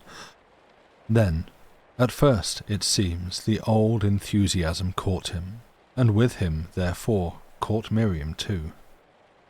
That savage and dominant curiosity to know clutched him, overpowering even the assaults of a terror that fairly battered him. Through all the chaos and welter of his dazed mind he sought feverishly for the note he had to utter, yet found it not, for he was too horribly confused. Fiddles, sand patterns, coloured robes, gongs, giant tuning forks, wax-sheeted walls, aged faces turning young, and caverns by the sea jostled one another in his memory with a jumble of disproportion quite inextricable. Next, impelled by the driving sense of duty to scale, he turned to the girl at his side. "Can you do it?" he cried. Unable to make her voice heard above the clamour, she nodded quickly in acquiescence. Spin Robin noticed that her little mouth was set rather firmly, though there was a radiance about her eyes and features that made her sweetly beautiful.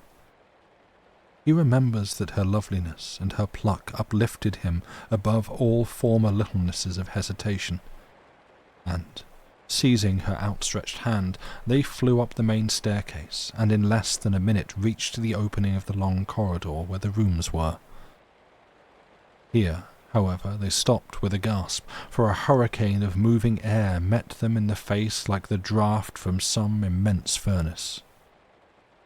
Again, the crest of a wave in a colossal sound vibration had caught them. Staggering against the wall, they tried again and again to face the tempest of sound and light, but the space beyond them was lit with the same unearthly brilliance as the hall, and out of the whole long throat of that haunted corridor issued such a passion of music and such a torrent of gorgeous colour that it seemed impossible for any aggregation of physical particles, least of all poor human bodies, to remain coherent for a single instant before the concentrated onslaught. Yet, game to the inmost core of his little personality, and raised far above his normal powers by the evidence of Miriam's courage and fidelity, he struggled with all his might and searched through the chambers of his being for the note he was ordained to utter in the chord. The ignominy of failure, now that the great experiment was full upon him, failure in Miriam's eyes too, was simply impossible to contemplate. Yet, in spite of every effort, the memory of that all-important note escaped him utterly, for the forces of his soul floundered, helpless and dishevelled, before the two mighty splendours that were upon him at such close quarters. The sounds he actually succeeded in emitting between dry and quivering lips were pitiful and feeble beyond words. Down that living corridor, meanwhile, he saw the doors of the 4 rooms were gone, consumed like tissue paper, and through the narrow portals there shouldered forward, bathed in light ineffable, the separate outlines of the letters so long imprisoned in inactivity. And with their appearance the sounds instantly ceased, having overpassed the limits of what is audible to human ears. A great stillness dropped about them, with an abrupt crash of utter silence, for a crash of silence it was, all-shattering. And then, from the categories of the incomprehensible and unmanifest, something loomed forth towards them where, limp and shaking, they leaned against the wall, and they witnessed the indescribable operation by which the 4 letters, whirling and alive, ran together and melted into a single terrific semblance of a form, the sight of which entered the heart of Spin Robin and threatened to split it asunder, with the joy of the most sublime terror and adoration a human soul has ever known. And the whole gigantic glory of Scale's purpose came upon him like a tempest. The magnificent effrontery by which the man sought to storm his way to heaven again laid its spell upon him. The reaction was of amazing swiftness. It almost seemed as though time ceased to operate, so instantaneously did his mood pass from terror to elation, wild, ecstatic elation that could dare anything and everything to share in the awful delight and wonder of Scale's transcendent experiment. And so, forgetting himself and his little disabilities of terror and shrinking, he sought once again for the note he was to utter in the chord, and this time he found it. 5. Very faintly, yet distinctly audible in the deep stillness, it sounded far away down in the deeps of his being. And, with a splendid spiritual exultation tearing and swelling at his heart, he turned at once triumphantly to Miriam beside him. "Utter your note too!" he cried. "Utter it with mine, for any moment now we shall hear the command from the cellar. Be ready!" And the form, meanwhile, limned in the wonder of an undecipherable, or at least untranslatable geometry, silently roaring, enthroned in the undiscoverable colours beyond the spectrum, swept towards them as he spoke. At the same instant, Miriam answered him, her exquisite little face set like a rock, her marble pallor painted with the glory of the approaching splendours. Just when the moment of success was upon them, when the flying letters were abroad, when all the different weeks of preparation were face to face with the consummation, and when any moment Scales' booming bass might rise from the bowels of the building as the signal to utter the great chord and unite the fragments at the first divine syllable, when Spin Robin had at last conquered his weakness and recovered his note, then, at this decisive and supreme moment, Miriam asserted herself and took the reins of command. "No," she said, looking with sudden authority straight into his eyes. "No, I will not utter the note, nor shall you utter yours." And she clapped her little hand tight upon his mouth. In that instant of unutterable surprise, the two great forces of his life and personality met together with an explosive violence wholly beyond his power to control. For on the one hand lay the fierce enticement of Scales' heaven, with all that it portended, and on the other, the deep, though temporarily submerged human passion of his love for the girl. Miriam's sudden action revealed the truth to him better than any argument. In a flash he realized that her choice was made, and that she was in entire and final revolt against the whole elaborate experiment and all that it involved. The risk of losing her Spinny, or finding him changed in some condition of redemption where he would no longer be the little human thing she so dearly loved, had helped her to this final, swift conclusion. With her hand tight over his lips and her face of white decision before him, he understood. She called him with those big grey eyes to the sweet and common uses of life, instead of to the heights of some audacious heaven where they might be as gods with Philip Scale. She clung to humanity, and Spin Robin, seeing her at last with spiritual eyes fully opened, knew, finally, that she was right. "But, oh," he always cries, "in that moment I knew the most terrible choice I have ever had to make, for it was not a choice between life and death, but a choice between two lives, each of infinite promised wonder. And what do you think it was that decided me, and made me choose the wholesome, humble life with little Miriam, in preference to the grandeur of Scales' vast dream? What do you think?" And his face always turns pink and then flame-coloured as he asks it, hesitating absurdly before giving the answer. "I'll tell you, because you'd never guess in this world." And then he lowers his voice and says, "It was the delicious little sweet perfume of her fingers as she held them over my lips." That delicate, faint smell was the symbol of human happiness, and through all the whirlwind of sound and colour about him, it somehow managed to convey its poignant, searching message of the girl's utter love straight into his heart. Thus, curiously out of proportion and insignificant, indeed, are sometimes the decisive details that in moments of overwhelming experience turn the course of life's river this way or that. With a single wild cry in his soul, he found no audible expression. He gave up the unequal struggle.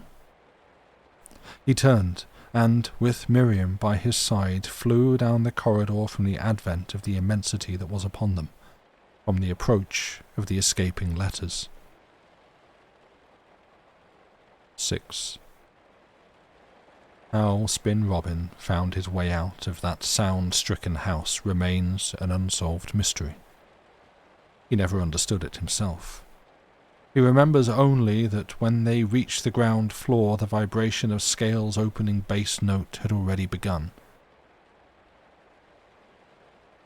Its effect, too, was immediately noticeable, for the roar of the escaping letters, which upstairs had reached so immense a volume as to be recognized only in terms of silence, now suddenly grew in a measure harnessed and restrained. Lost my place 1 second. Their vibration became reduced, down closer to the 16-foot wavelength, which is the limit of human audition. They were being leashed in by the summoning master tone. They grew once more audible. On the rising swirl of sound, the two humans were swept down passages and across halls as two leaves are borne by a tempest, and after frantic efforts, in which Spin Robin bruised his body against doors and walls without number, he found himself at last in the open air, and at a considerable distance from the House of Terror. Stars shone overhead. He saw the outline of hills. Breaths of cool wind fanned his burning skin and eyes. But he dared not look or listen. The music of that opening note, now rising through the building from the cellar, might catch him and win him back. The chord in which himself and Miriam were to have uttered their appointed tones, even half-told, was still mighty to overwhelm. Its effects upon the letters themselves had been immediate. The feeling that he had proved faithless to Scale, unworthy of the great experiment, never properly attuned to this fearful music of the gods. This was forgotten in the overmastering desire to escape from it all into the safety of common human things with Miriam. Setting his course ever up the hills, he ran on, till breath failed him utterly and he was obliged to stop for lack of strength. And it was only then he realized that the whole time the girl had been in his arms. He had been carrying her. Placing her on the ground, he caught a glimpse of her eyes in the darkness, and saw that they were still charged with the one devouring passion that had made the sacrifice of Scale, and of all her training since birth inevitable. Soft and glowing with her first knowledge of love, her grey eyes shone like stars newly risen. "Come, come," he whispered hoarsely. "We must get as far as possible, away from it all. Across the hills we shall find safety. Once the splendours overtake us, we are lost." Seizing her by the hand, they pressed on again, the ocean of sound rising and thundering behind them and below. Without knowing it, he had taken the path by which the clergyman had brought him from the station weeks ago on the day of his first arrival. With a confused memory, as of a dream, he recognized it. The ground was slippery with dead leaves whose odour penetrated sharply the air of night. Everywhere about him, as they paused from time to time in the little open spaces, the trees pressed up thickly, and ever from the valley they had just left, the increasing tide of sound came pouring up after them like the roar of the sea escaping through doors upon the surface of the world. And even now the marvellous, enticing wonder of it caught him more than once and made him hesitate. The sense of what he was giving up sickened him with a great sudden yearning of regret. The mightiness of that loved leader, lonely and unafraid, trafficking with the principalities and powers of sound, and reckoning without misgiving upon the cooperation of his other notes. This plucked fearfully at his heartstrings. but only in great tearing gusts, so to speak, which passed the instant he realized the little breathless, grey-eyed girl at his side, charged with her beautiful love for him and the wholesome ambition of human things. "Oh, but the heavens, we're losing!" he cried once aloud, unable to contain himself. "Oh, Miriam, and I have proved unworthy, small enough to stay with me forever and ever, here on the earth," she replied passionately, seizing his hand and drawing him further up the hill. Then she stopped suddenly and gathered a handful of dead leaves, moss, twigs, and earth. The exquisite familiar perfume, as she held it up to his face, pierced through him with a singular power of conviction. "We should lose this," she exclaimed. "There's none of this in heaven. The earth, the dear, beautiful earth, with you and Winky is what I want." And then he stopped her outburst with a kiss, fully understanding the profound truth she so quaintly expressed. He smelt the trees and mountains in her hair, and her fragrance was mingled there with the fragrance of that old earth on which they stood.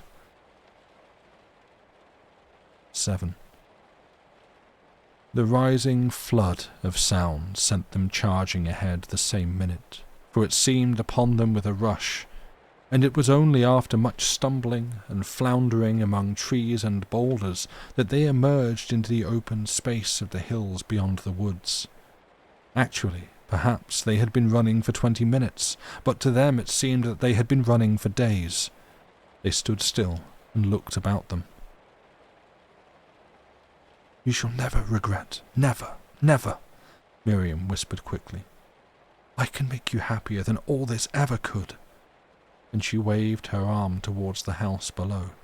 "And you know it, my little master." But before he could reply, or do more than place an arm about her waist to support her, something came to pass that communicated its message to their souls with an incalculable certainty neither could explain.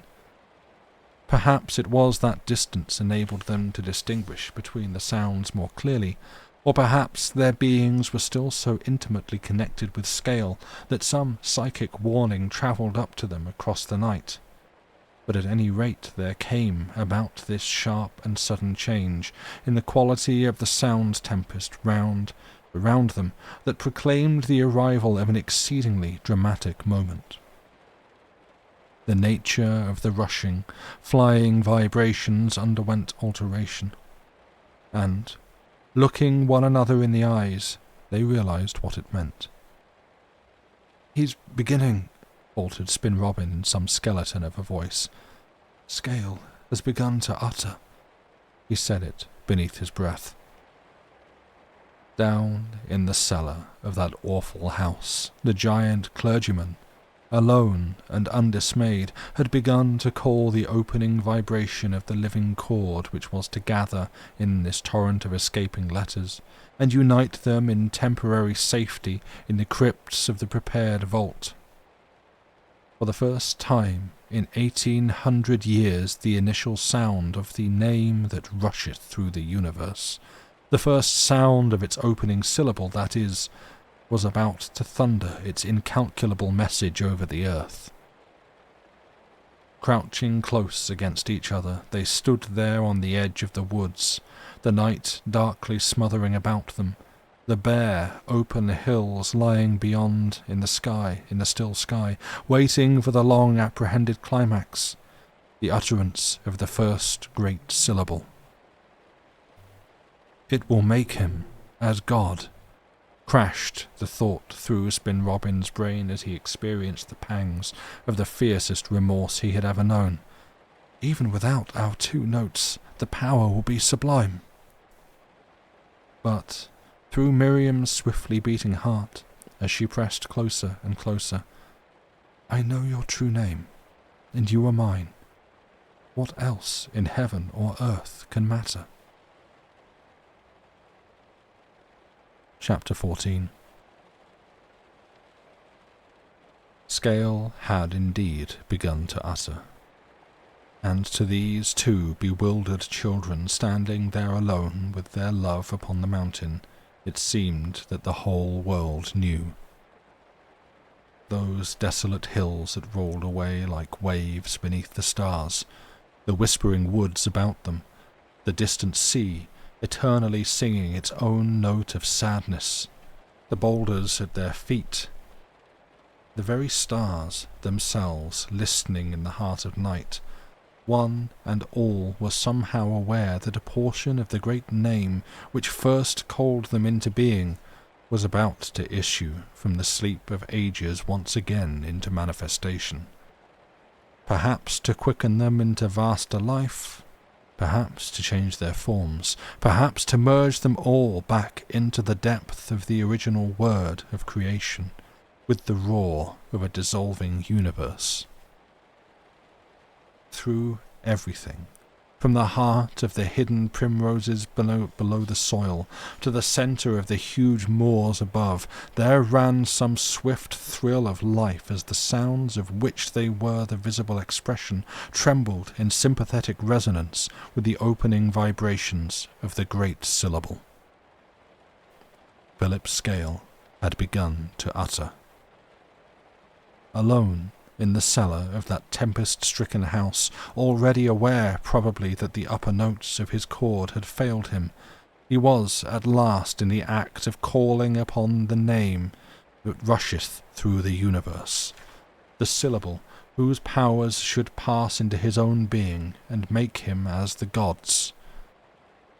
And, first of all, to the infinite surprise of these two listening, shaking lovers, the roaring thunders that had been battling all about them grew faint and small, and then dropped away into mere trickles of sound, retreating swiftly down into the dark valley where the house stood, as though immense and invisible leashes drew them irresistibly back. One by one the letters fled away, leaving only a murmur of incredibly sweet echoes behind them in the hills, as the master sound, spoken by this fearless and audacious man, gathered them into their appointed places in the cellar. But if they expected stupendous things to follow, they were, at first, singularly disappointed. For instead of woe and terror, instead of the foundering of the visible universe, there fell about the listening world a cloak of the most profound silence they had ever known, soft beyond conception. The name was not in the whirlwind. Out of the heart of that deathly stillness it came, a small, sweet voice that was undeniably the voice of Philip's scale, its awful thunders all smoothed away. With it, too, like a faint overtone, came the yet gentler music of another voice. The bass and alto were uttering their appointed notes in harmony and without dismay. Everywhere the sound rose up through the darkness of great distance, yet at the same time ran most penetratingly sweet, close beside them in their very ears. So magically intimate, indeed, was it, yet so potentially huge for all its soft beginning, that Spin Robin declares that what he heard was probably not the actual voices, but only some high liberated harmonics of them. The sounds, moreover, were not distinguishable as consonants and vowels in the ordinary sense, and to this day remain for him beyond all reach of possible reproduction. He did not hear them as word or syllable, but as some incalculably splendid message that was too mighty to be taken in, yet at the same time was sweeter than all imagined music, simple as a little melody sweetly sung in tune, artless as wind through rustling branches. And, moreover, as this small, sweet voice ran singing everywhere about them in the darkness of hills and woods, Spin Robin realized, with a whole revolution of wonder sweeping through him, that the sound, for all its gentleness, was at work vehemently upon the surface of the landscape, altering and shifting the pattern of the solid earth, just as the sand had wreathed into outlines at the sound of his own voice weeks ago, and as the form of the clergyman had changed at the vibrations of the test night. The first letters of the opening syllable of this divine and magical name were passing over the world, shifting the myriad molecules that composed it by the stress and stir of its vast harmonics, changing the pattern. But this time, the change was not dreadful. The new outline, even before he actually perceived it, was beautiful above all known forms of beauty. The outer semblance of the old earth appeared to melt away and reveal that her heart of clean and dazzling wonder which burns ever at its inmost core, the naked spirit divined by poets and mystics since the beginning of time. It was a new heaven and a new earth that pulsed below them in response to the majesty of this small, sweet voice. All nature knew, from the birds that started out of sleep into passionate singing, to the fish that stirred in the depths of the sea, and the wild deer that sprang alert in their wintry coverts, scenting an eternal spring. For the earth rolled up as a scroll, shaking the outworn skin of centuries from her face, and suffering all her rocky structures to drop away and disclose the soft and glowing loveliness of an actual being, a being most tenderly and exquisitely alive. It was the beginning of spiritual vision in their own hearts. The name had set them free. The blind saw a part of God. 2. And then, in Spin Robin's heart, the realization of failure, that he was not in his appointed place, following his great leader to the stars, clashed together with the splendor of his deep and simple love for this trembling slip of a girl beside him. The thought that God, as it were, had called him, and he had been afraid to run and answer to his name, overpowered his timid, aching soul with such a flood of emotion that he found himself struggling with a glorious temptation to tear down the mountainside again to the house and play his appointed part, utter his note in the chord even thus late. For the essential bitterness and pain that lies in the heart of all transitory earthly things, the gnawing sense of incompleteness and vanity that touches the section of transitory existence men call life, met face to face with this passing glimpse of reality, timeless and unconditioned, which the sound of the splendid name flashed so terrifically before his awakened soul vision, and threatened to overwhelm him. In another instant he would have yielded and gone, forgotten even Miriam, and all the promised sweetness of life with her half-planned, when something came to pass abruptly that threw his will and all his little calculations into a dark chaos of amazement, where, by a kind of electrically swift reaction, he realized that the one true, possible, and right thing for him was this very love he was about to cast aside. His highest destiny was upon the unchanged old earth, with Miriam and Winky. She turned and flung her arms round his neck in a passion of tears, as though she had divined his unspoken temptation, and at the same time this awful new thing was upon them both. It caught them like a tempest, for a disharmony, a discord, a lying sound was loose upon the air from those two voices far below. "Call me by my true name," she cried quickly in an anguish of terror, "for my soul is afraid. Oh, love me most utterly, utterly, utterly, and save me." Unnerved and shaking like a leaf, Spin Robin pressed her against his heart. "I know you by name, and you are mine," he tried to say, but the words never left his lips.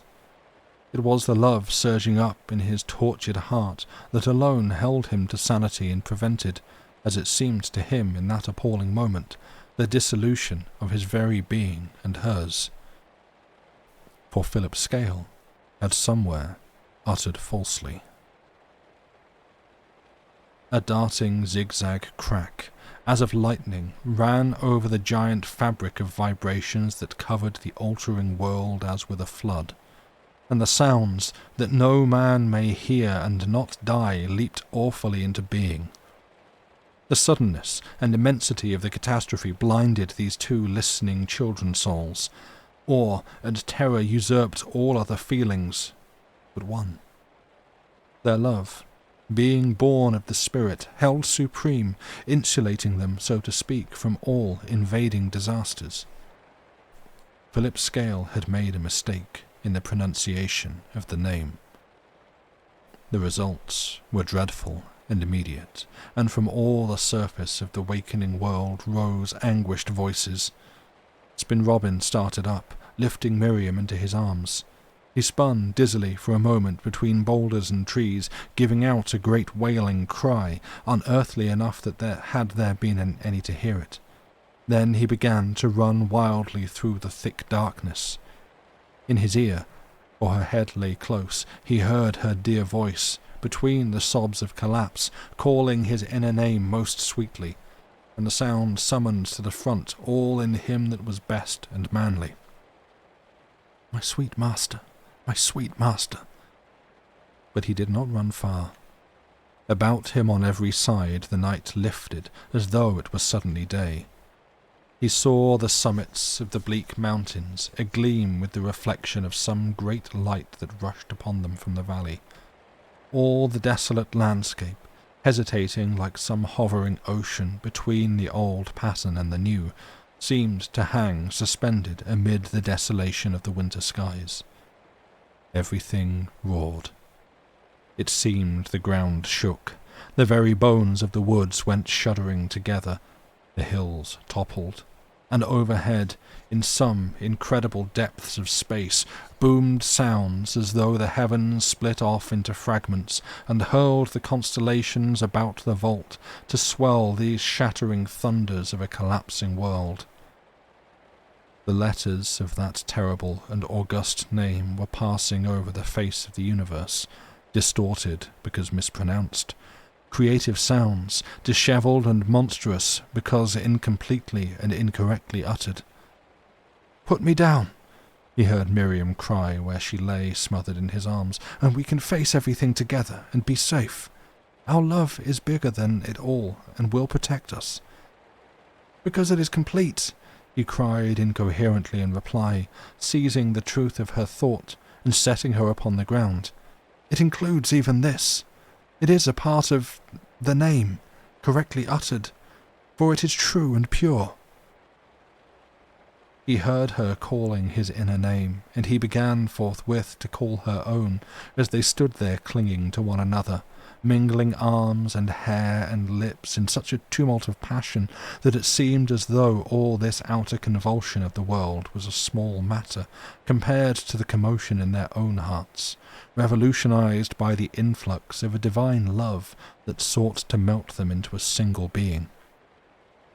And as they looked down into the valley at their feet, too bewildered to resist these mighty forces that stole the breath from their throats and the strength from their muscles, they saw with a clearness as of day that the house of awe in which their love had wakened and matured was passing away and being utterly consumed. In a flame of white fire, tongued and sheeted, streaked with gulfs of black and most terribly roaring, it rose with a prodigious crackling of walls and roof towards the sky.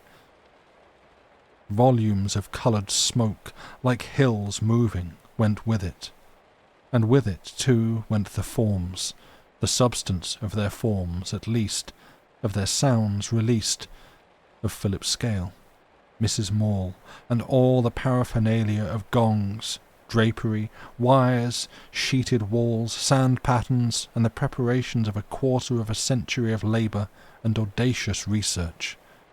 For nothing could possibly survive in such a furnace. The heat of it struck their faces where they stood, even here high upon the hills, and the currents of rising wind blew the girl's tresses across his eyes and moved his own feathery hair upon his head. The notes of those leaping flames were like thunder. "Watch now!" cried Miriam, though he divined the meaning from the gesture of her free hand rather than actually heard the words. And, leaning their trembling bodies against the great boulder behind them, they then saw, in the midst of the conflagration, or hovering dimly above it rather, the vast outlines of the captured sounds, the letters, escaping back again into the womb of eternal silence from which they had been, with such appalling courage, evoked. In forms of dazzling blackness they passed inwards in their chariots of flame, yet at the same time they passed upwards in their chariots of flame, yet at the same time passed inwards, in some amazing kind of spiral motion upon their own axes, vanishing away with incredible swiftness and beauty deep down into themselves, and were gone. Realizing in some long-forgotten fashion of childhood the fearful majesty of the wrath of Jehovah, yet secretly undismayed because each felt so gloriously lost in their wonderful love, the bodies of Miriam and Spin Robin dropped instinctively upon their knees and, still tightly clasped in one another's arms, bowed their foreheads to the ground, touching the earth and leaves. But how long they rested thus upon the heart of the old earth, or whether they slept, or whether, possibly, the inevitable reaction to all the overstrain of the past hours led them through a period of unconsciousness, neither of them quite knew. Nor was it possible for them to have known, perhaps, that the lonely valley sheltering the house of Awe, running tongue-like into these desolate hills, had the unenviable reputation of trembling a little in sympathy with the considerable shock of earthquake that came to move that portion of the round globe from her sleep. Of this they knew as little, no doubt, as they did of the ill-defined line of demarcation between experiences that are objective, capable of being weighed and measured, and those that are subjective, taking place, though with convincing authority, only in the sphere of the mind. All they do know, and Spin Robin tells it with an expression of supreme happiness upon his shining round face, is that at length they stirred as they lay, opened their eyes, turned and looked at one another, then stood up. On Miriam's hair and lashes lay the message of the dew, and in her clear eyes all the soft beauty of the stars that had watched over them. But the stars themselves had gone. Over the hills ran the coloured feet of the dawn, swift and rosy, touching the spread of heathery miles with the tints of approaching sunrise. The tops of the leafless trees stirred gently with a whisper of wind that stole up from the distant sea. The birds were singing. Over the surface of the old earth flew the magical thrill of life. It caught these two children-lovers, sweeping them into each other's arms as with wings. Out of all the amazing tempest of their recent experiences emerged this ever-growing splendour of their deep and simple love. The kindly earth they had chosen beckoned them down into the valley. The awful heaven they had rejected smiled upon them approvingly, as the old sun topped the hills and peeped upon them with his glorious eye. "Come, Miriam," breathed Spin Robin softly into her little ear. "We'll go down into another valley, and live happily together forever and ever." "Yes," she murmured, blushing with the rosiness of that exquisite winter's dawn. "You and I and... But Spin Robin kissed the unborn name from her lips. "Hush," he whispered. "Hush." For the little word between those two was not yet made flesh. But the dawn wind caught up that hush and carried it to the trees and undergrowth about them, and then ran thousand-footed before them to whisper it to the valley where they were going. And Miriam, knowing the worship and protection in this delicate caress, looked up into his face and smiled. And the smile in her grey eyes was that ancient mother smile which is coeval with life. For the word of creation flamed in these two hearts, waiting only to be uttered. The end. Thank you for listening.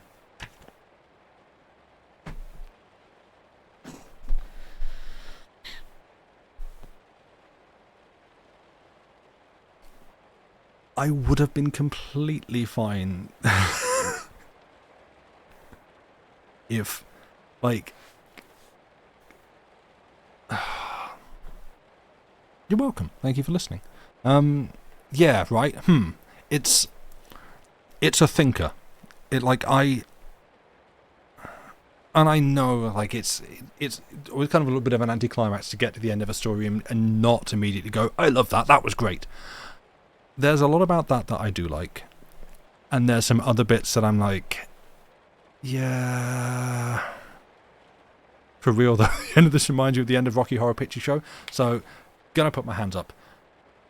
I've never seen the Rocky Horror Picture Show. Sorry, I haven't. So, like, I don't know. That's my confession since we're doing it. Oh, it feels good to get it off my chest. Right. I know.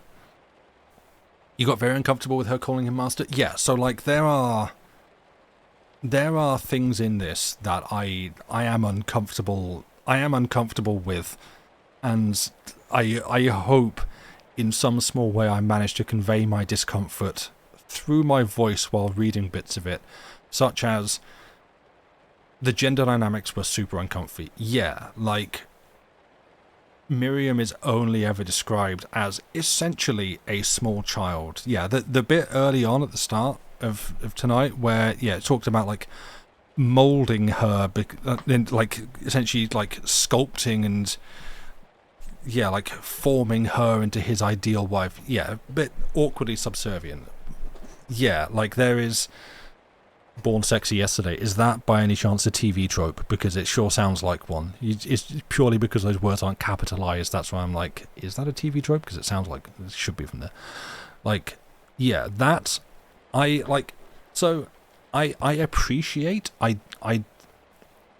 do appreciate that it is Miriam who is like, no, you know what? This needs to stop. Do I know the fifth? Yes, I'm very familiar with the Fifth Element. Yeah, like, credit where it's due. I appreciate that it's Miriam, and it's not just like by accident, oops, whoops, yeah, she's the one that takes the credit, but she, like, makes an active choice to be like, no, we're not doing this, we need to stop. And, like, he directly says in the text, like, it is her deciding that this has to stop and taking definite action to do so. That I'm like, good. I appreciate that. I respect that. That's fine. That fits. That's good. Well done. Thank you. Every other single thing about the way she's written and described is like, she's, like he cannot mention her in a sentence without describing how small, infantile, childish, like, naive, innocent, pure, perfect, childish, innocent, beautiful, incredibly beautiful, small, demure, in her lane, flourishing, childish and childlike. And it's like, I don't like that. That makes me very uncomfortable to read. And yeah, that I don't like.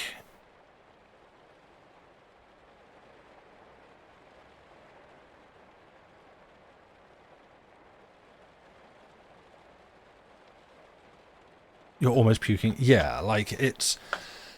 But again, I don't know anything about, like, Blackwood as a person, really, and, like, his views and attitudes and stuff like that. This was published in 1910, and it feels to me like it's very much of that time. How old was the book? Exactly there. Yeah, published in 1910. It's the old trope of women being morally superior in some sense to men, but men being superior in every other way. Yeah, and, like, I guess in some ways it's... Because, like, I say know nothing about Blackwood. Like, he seemed... Like, his views of the supernatural seemed interesting. So that's where I feel like this ending does have, I think, frankly, interesting parallels with, per the Bible, like, the story of creation. And, you know, Adam and Eve, and sort of woman being responsible for the downfall of man because she is the one who listens to the snake and eats the apple, and therefore triggers the fall of man and that whole thing. And in this case, it's like, I don't know. I don't know whether he's going for that. This is just what's kind of forming in my brain as I'm reading it, as almost like a kind of a, I don't know, callback to that maybe, but also like, I don't know, for having her, he seemed someone kind of interested in like the supernatural, but also in like kind of, I guess, like occult or pagan supernatural stuff. Like in, I don't know, I'm trying to think, like a lot of the other stories that I've read on here seem to deal with like nature as a supernatural force, and so essentially having the choice at the end be between like,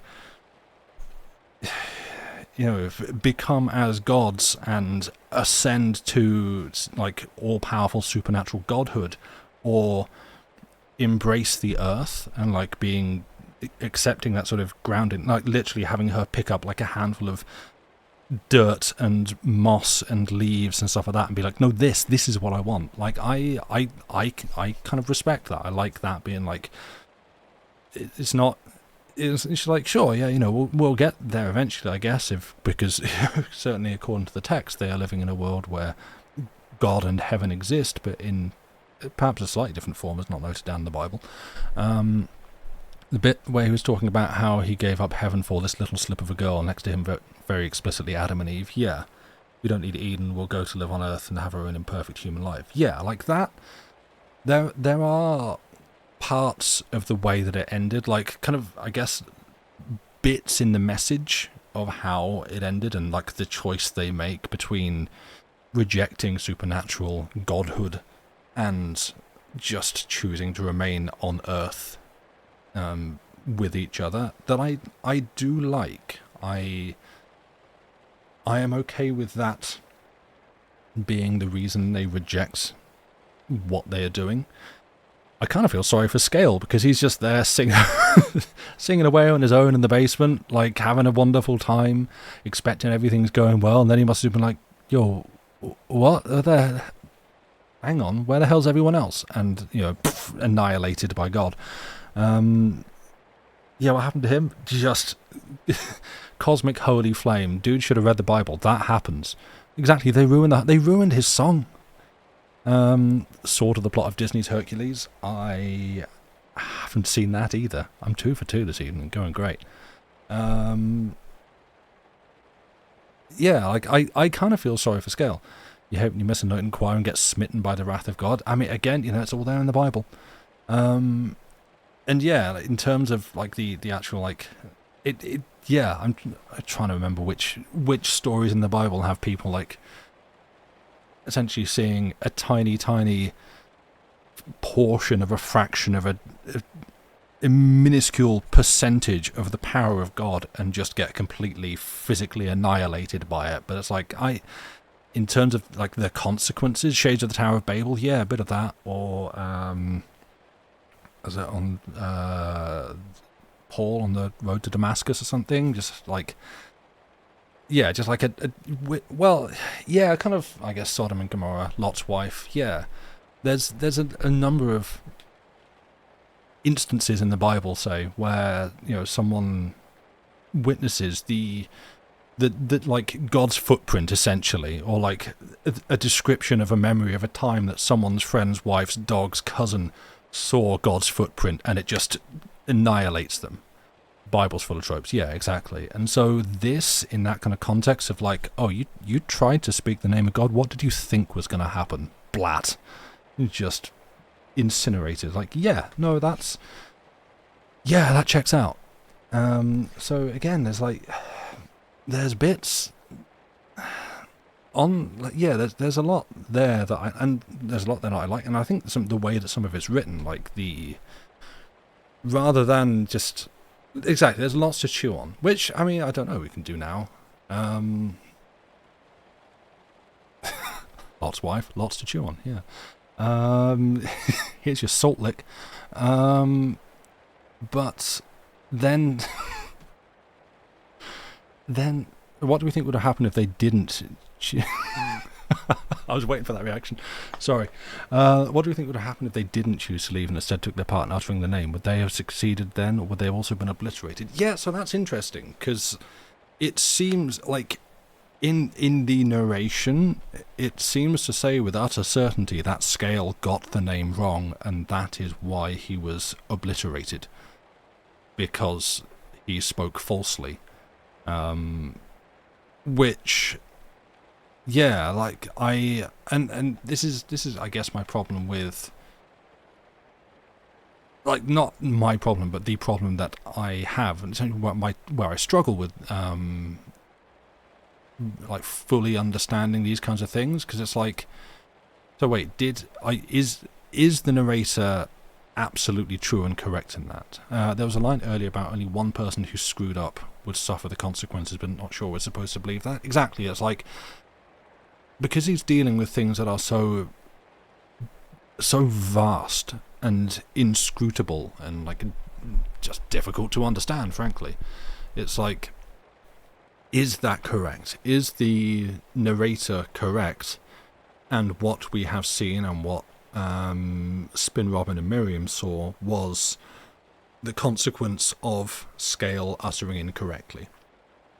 The text tells us that would happen, and the narrator tells us that is what happened, but it also does seem reminiscent of times in the Bible that essentially someone got a little bit... my voice does seem to be doing okay. It feels raspy, but thank you.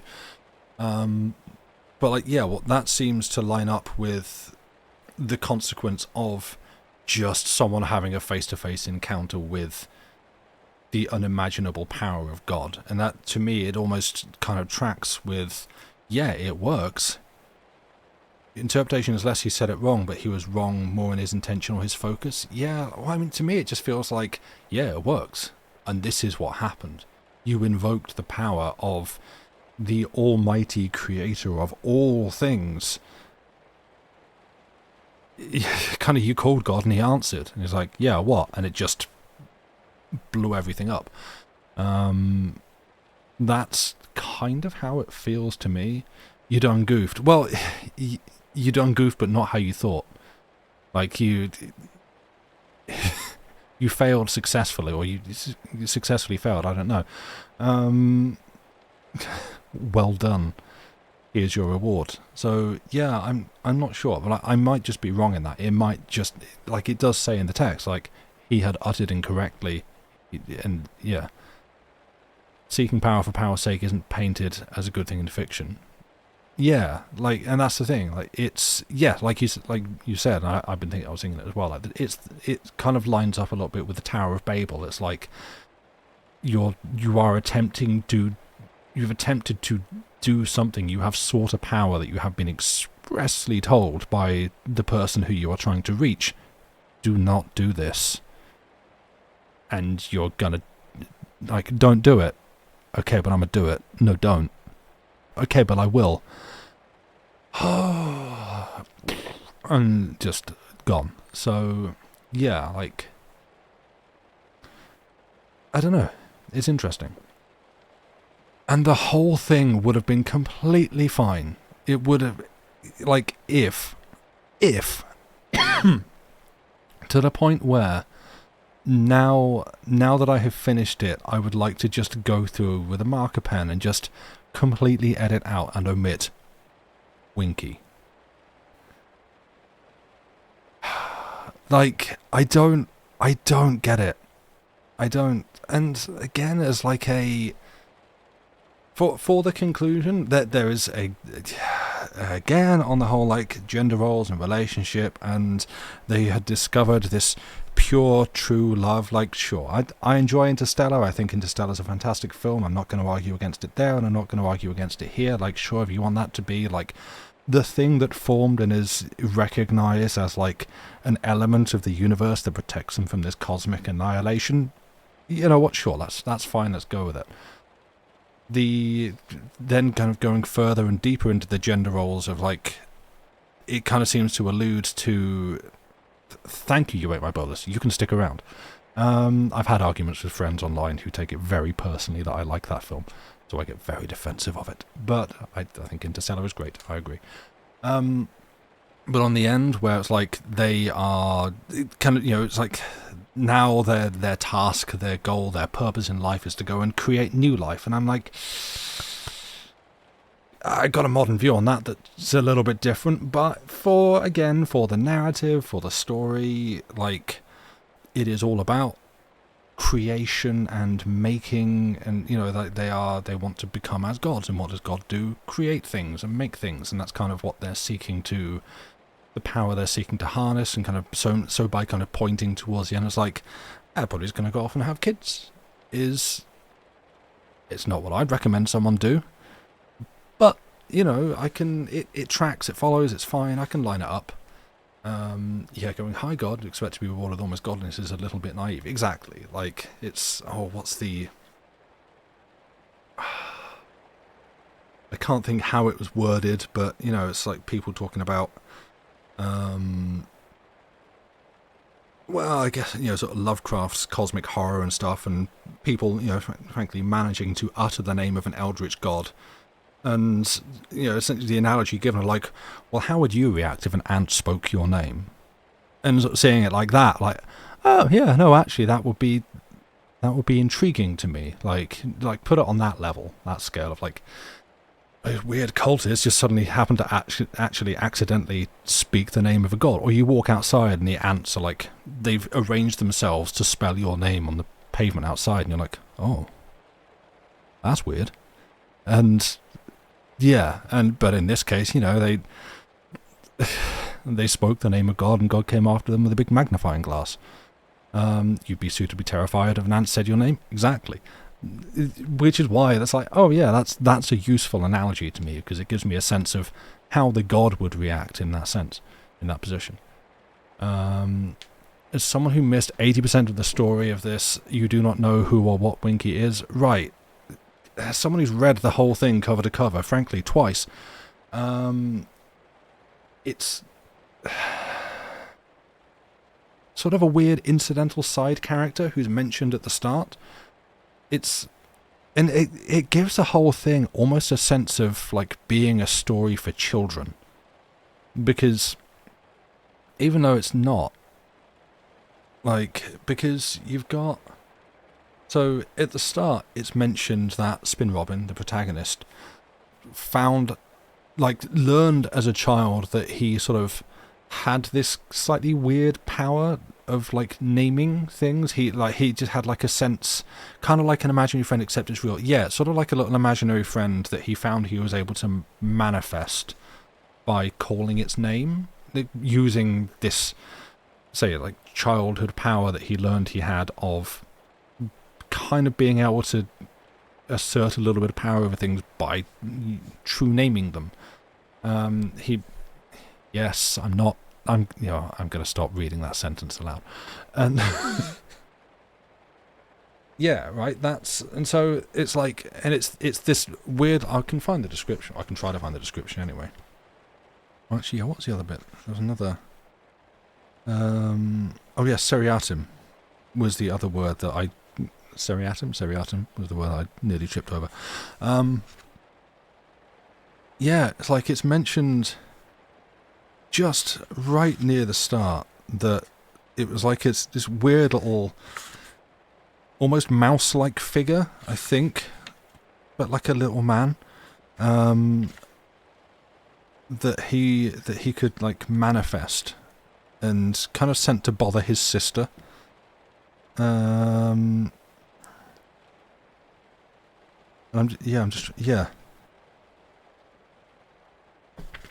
I found it. It's on, like, literally the second page.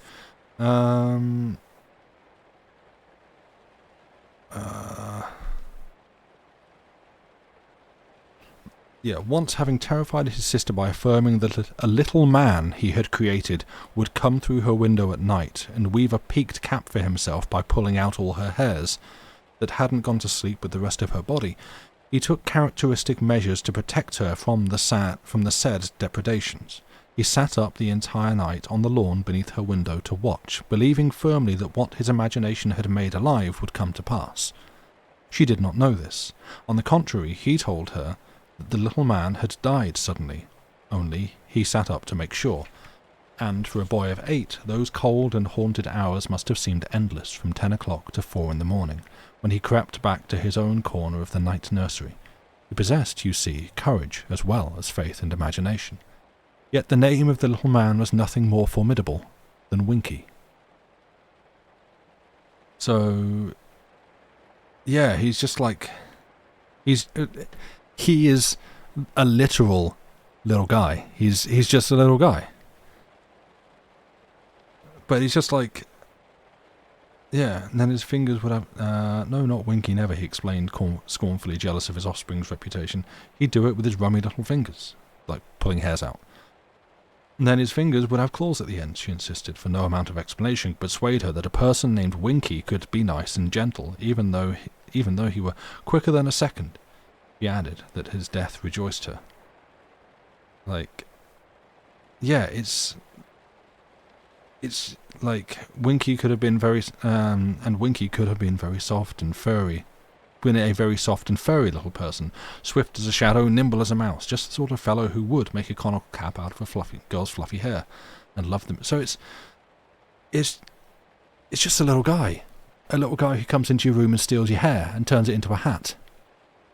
People really do just be writing anything. Yeah, I'm like, exactly, Mary Moss. It's just weird.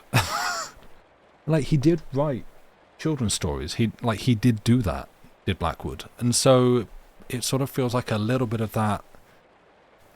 He basically invented the genre called weird fiction. Yeah, like yeah. Okay, fine, yes, fair point. To expect anything other than, that's just weird, from a guy whose name is squarely attached to the Wikipedia page for weird fiction. I guess, more fool us, I suppose, for for that. All right, yeah, we walked into it. Okay, fine, we got there.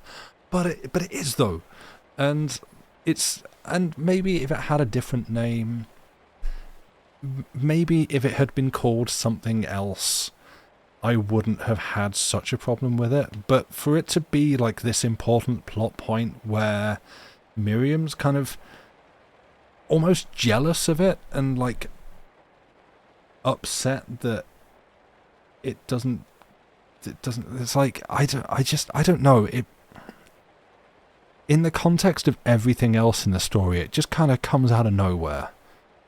It's like he wrote one story and then someone was like, hey, I've got this OC, and hands him just like a pencil sketch of a little man in a hat. I was like, could you put this in your story? Like, I'm on the last chap.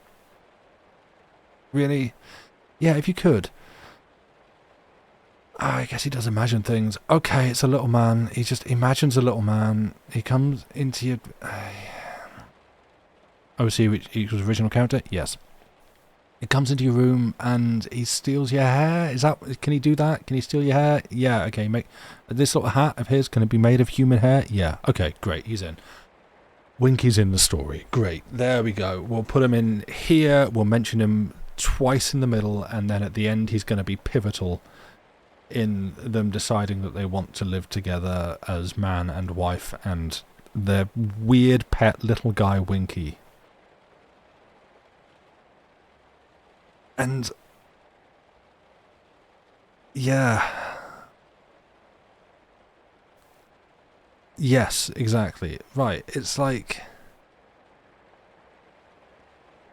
and I glanced up because I saw, where was it? Because it was, I think it was,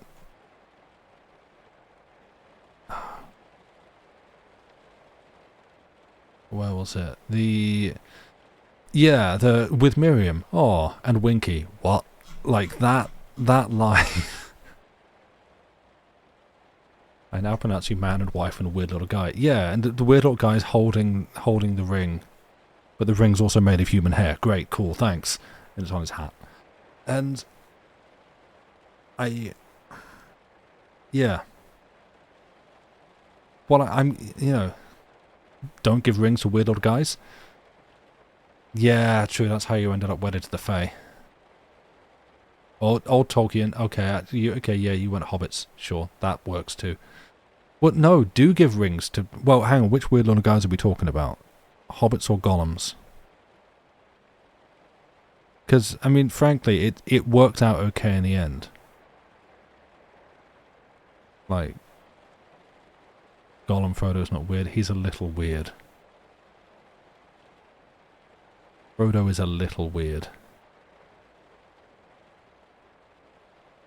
Gollum more so, but as like the evolution of weird.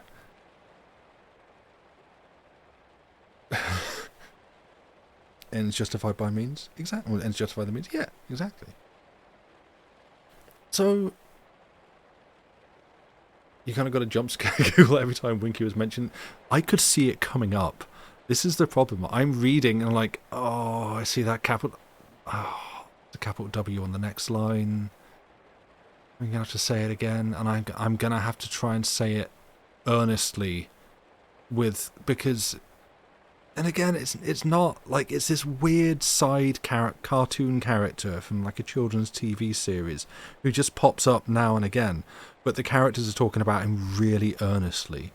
It's like Miriam racked with emotion through distraught tears, her, like, face pressed against Spin Robin's, like, shirt that's being soaked with her tears because she's so sad, talking despondently about Winky, and I'm like, just don't, please don't do this. Sort of extra weird for you, your late kitty's nickname is Winky. Okay, yeah, like, yeah, that's the thing. It's like, you can maybe get away with that for a cat, but a weird little guy to get all emotionally distraught about? Like, I struggle with that. And that's where I become, like, I am not the professional actor that can just hold it together and keep this going through the whole thing. I'm, my Grabthar's hammer, what a savings. Like, I'm gonna struggle to not get a little bit of contempt into my voice for that. I'm no longer able to suspend your disbelief. Yeah, and, like, obviously it's because it has a slightly innuendous nature to the term, but now you need the RSC to do a performance of this, and now no, you do not. No, don't. What, David Tennant and, like, Tom Hiddleston and stuff up on stage. Yeah, okay. Yeah, you're gonna get that. Yep. Very relieved that we're talking about the story after it's done, otherwise you would just sat here staring. Because that's where the number of times I'll finish a story and be like, right, let's talk about this on, Chiliterity or something, and then I just forget. Or, like, the steam's gone by that point. You want David Tennant to play Winky? Yeah, okay. Right, we'll get Tom Holland, how about that? Yeah. Why? Yeah, so that's the Human Chord. Oh, excuse me. That's the Human Chord. We're done. You like the literacy book club aspect too? Yeah, me too. Like, it's kind of what I look forward to with finishing a story. That then get to, like, analyze it and deconstruct it and stuff. Pick it apart. Were there other bits? Yeah, I don't know. There were lots of other things. But yeah, like, I enjoyed it. Yeah. I think, yeah, if I were to...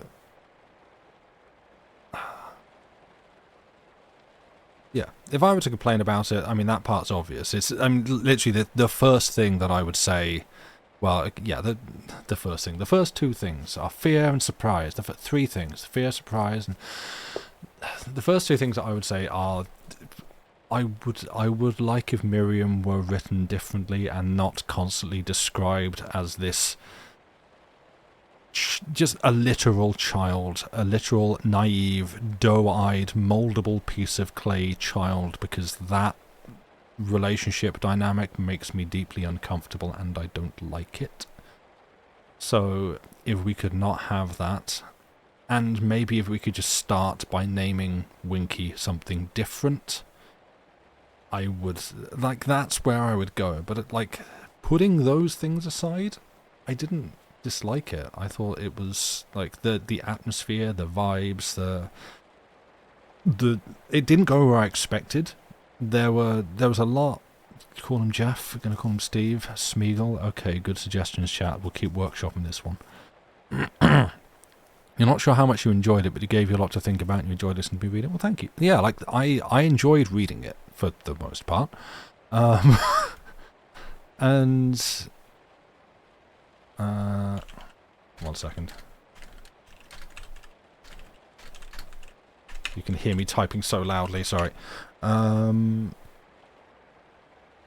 Yeah, like those, I think those are those would be my first, you know, if I was editing this, those would probably be my notes to send back to, like, could we just make the relationship a little bit less, like, parent-child? And, like, again, he does describe them both as quite young, so it's not like, you know, like, Spin Robin's some old man and she's a doe-eyed 17-year-old or something weird like that, but, like,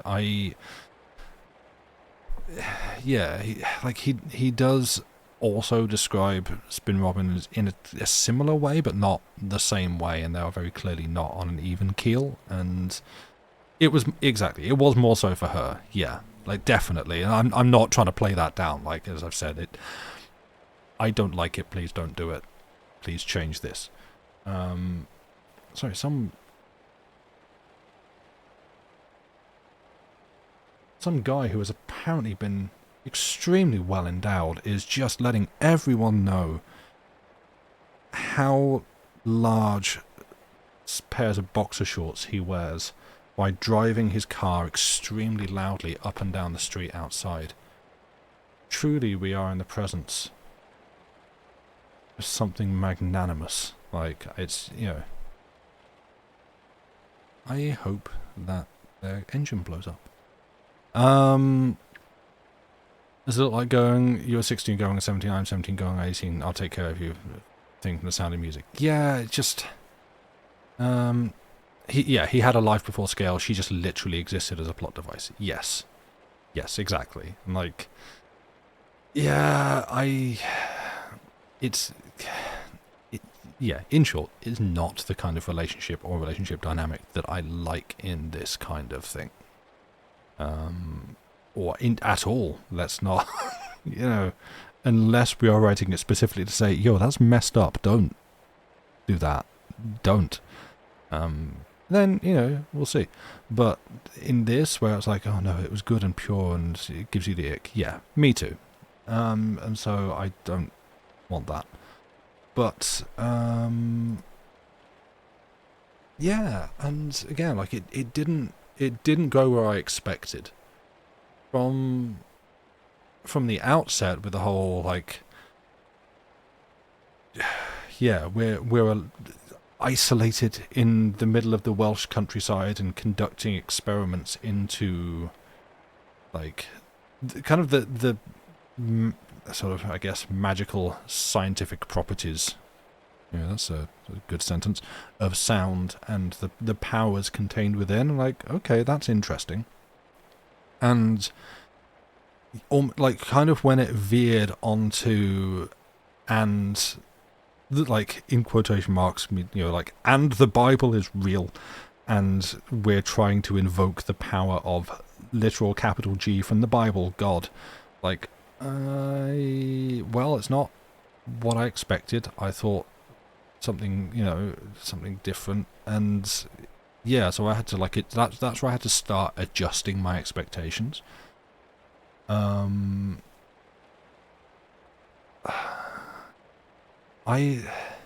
It did well, it escalated quickly, but like right at the end, it's.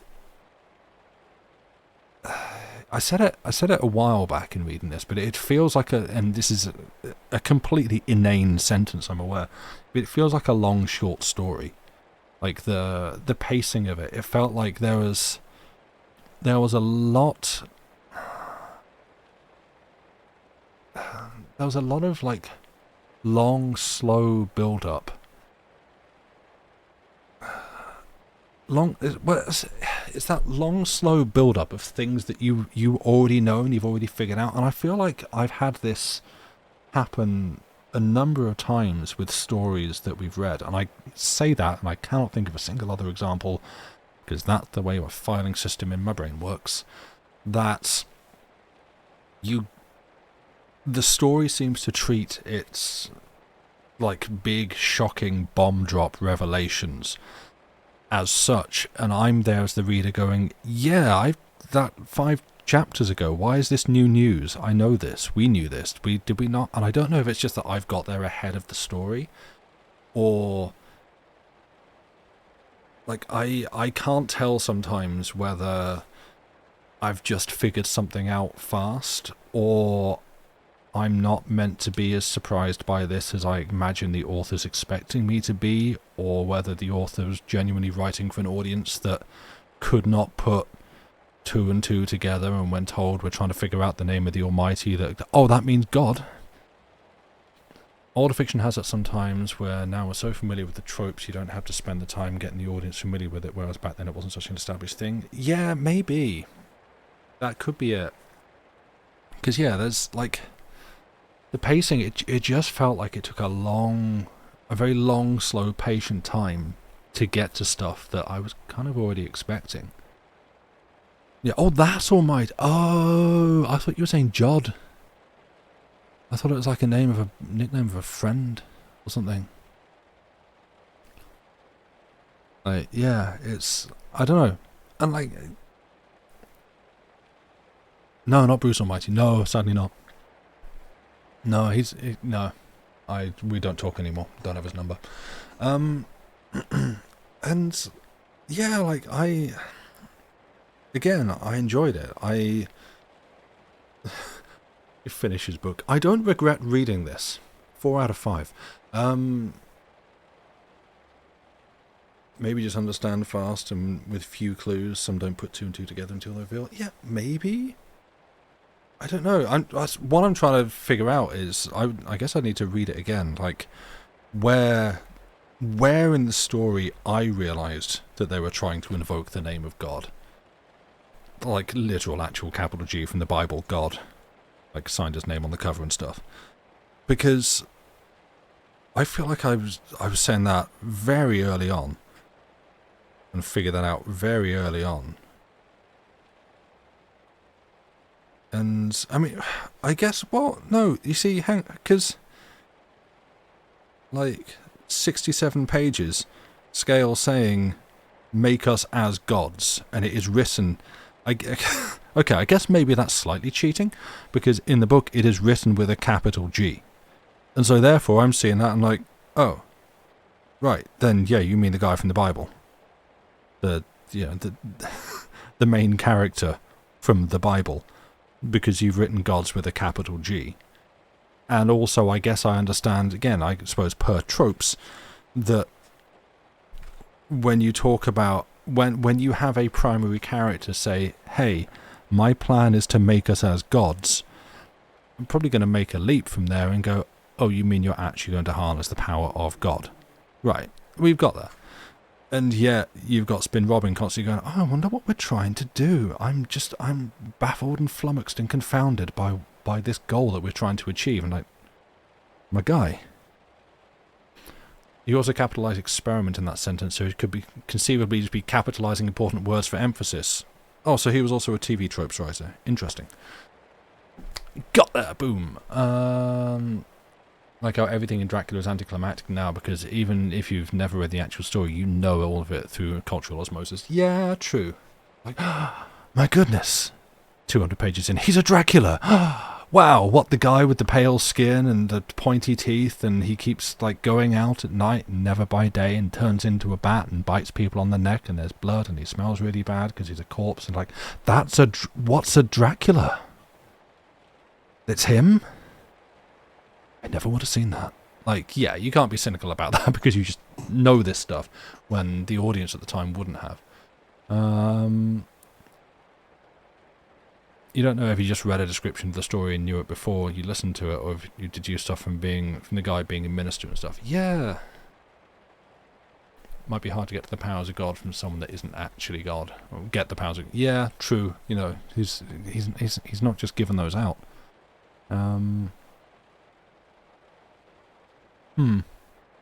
Like, if nothing else, it is a story that I read through, and it doesn't fill me with like clear ideas, but it definitely makes me want to do... Oh, you gotta go D&D? No worries. Yeah, we've gone like, well, an hour past where we'd usually be finishing. It does make me want to, and this isn't like, I'm going to go write my stories now, but it gives me ideas for things that I would like to do in like a... Not I would do that better, but I would do that differently. And that's a good thing. That's valuable. To just be like, okay, here's what I liked about this. Here's what I wasn't so certain on. How would I change this? What bits can I take from this? And I do like the... to me, the sort of cosmic / existential horror element of, you know, that sort of biblical confrontation with the actual God, like, and, you know, presenting it as a truly, like, terrifying and awful, in, like, the classic definition of those words, experience. That's interesting to me. I think having that be kind of a thing that's just universally acknowledged as good is where I would want to change that, because, you know, I think, if nothing else, societally we have differed from that, well, deviated from that. And at the time that this was written, it was just like, oh, if something's happening to do with God, then obviously then the good Christian way of life is the way that all things should be, and good, and everything's great. And well, we've seen that doesn't necessarily play out. And so that's that. I think there is a lot more room there for some interesting texture to be applied that this story misses by having that just be more like, yeah, no, they're just trying to get the name of God, and everything's kind of good about that, really. Obviously it doesn't turn out that way, but yeah, I feel like there's some stuff I would like to change, and so yeah, it gives me ideas, makes me think about things. But yeah, it is midnight, so I'm going to wrap things up. Is anyone still on and streaming? Do we want to raid somewhere? Skittle's on. You go and see Skittle. Do you want to go see Skittle? You could do that. So it's 1 AM? Okay, fine, Europe. Don't tell me what happens. Yeah, let's go and say hello to Skittle. Whose name I'm going to remind myself exactly how to spell. A Blue Skittle. Great. I'm going to put the correct channel name. Yeah, you're welcome, everyone. It's been fun. We finished another book. That's always an accomplishment we can be proud of. The next stream will not be on Wednesday because Lucy is away. I might see if I have the spell slots to do something on the Longest John's channel. Who knows? So, you know, you're all familiar with that, possibly. Longest John's Gaming, if you're not. That is the other place that I stream. And so, yeah, you might be able to find a stream over there on Wednesday. Who knows? Otherwise, possibly back next Saturday with something new. I will be moving over to short stories, and Lucy will be finding a novel to read for you. Won't that be novel? More jokes like that on the next stream. But for now, have yourselves a good weekend. Thank you again for listening. And we'll see you on the next one. Goodbye and good night.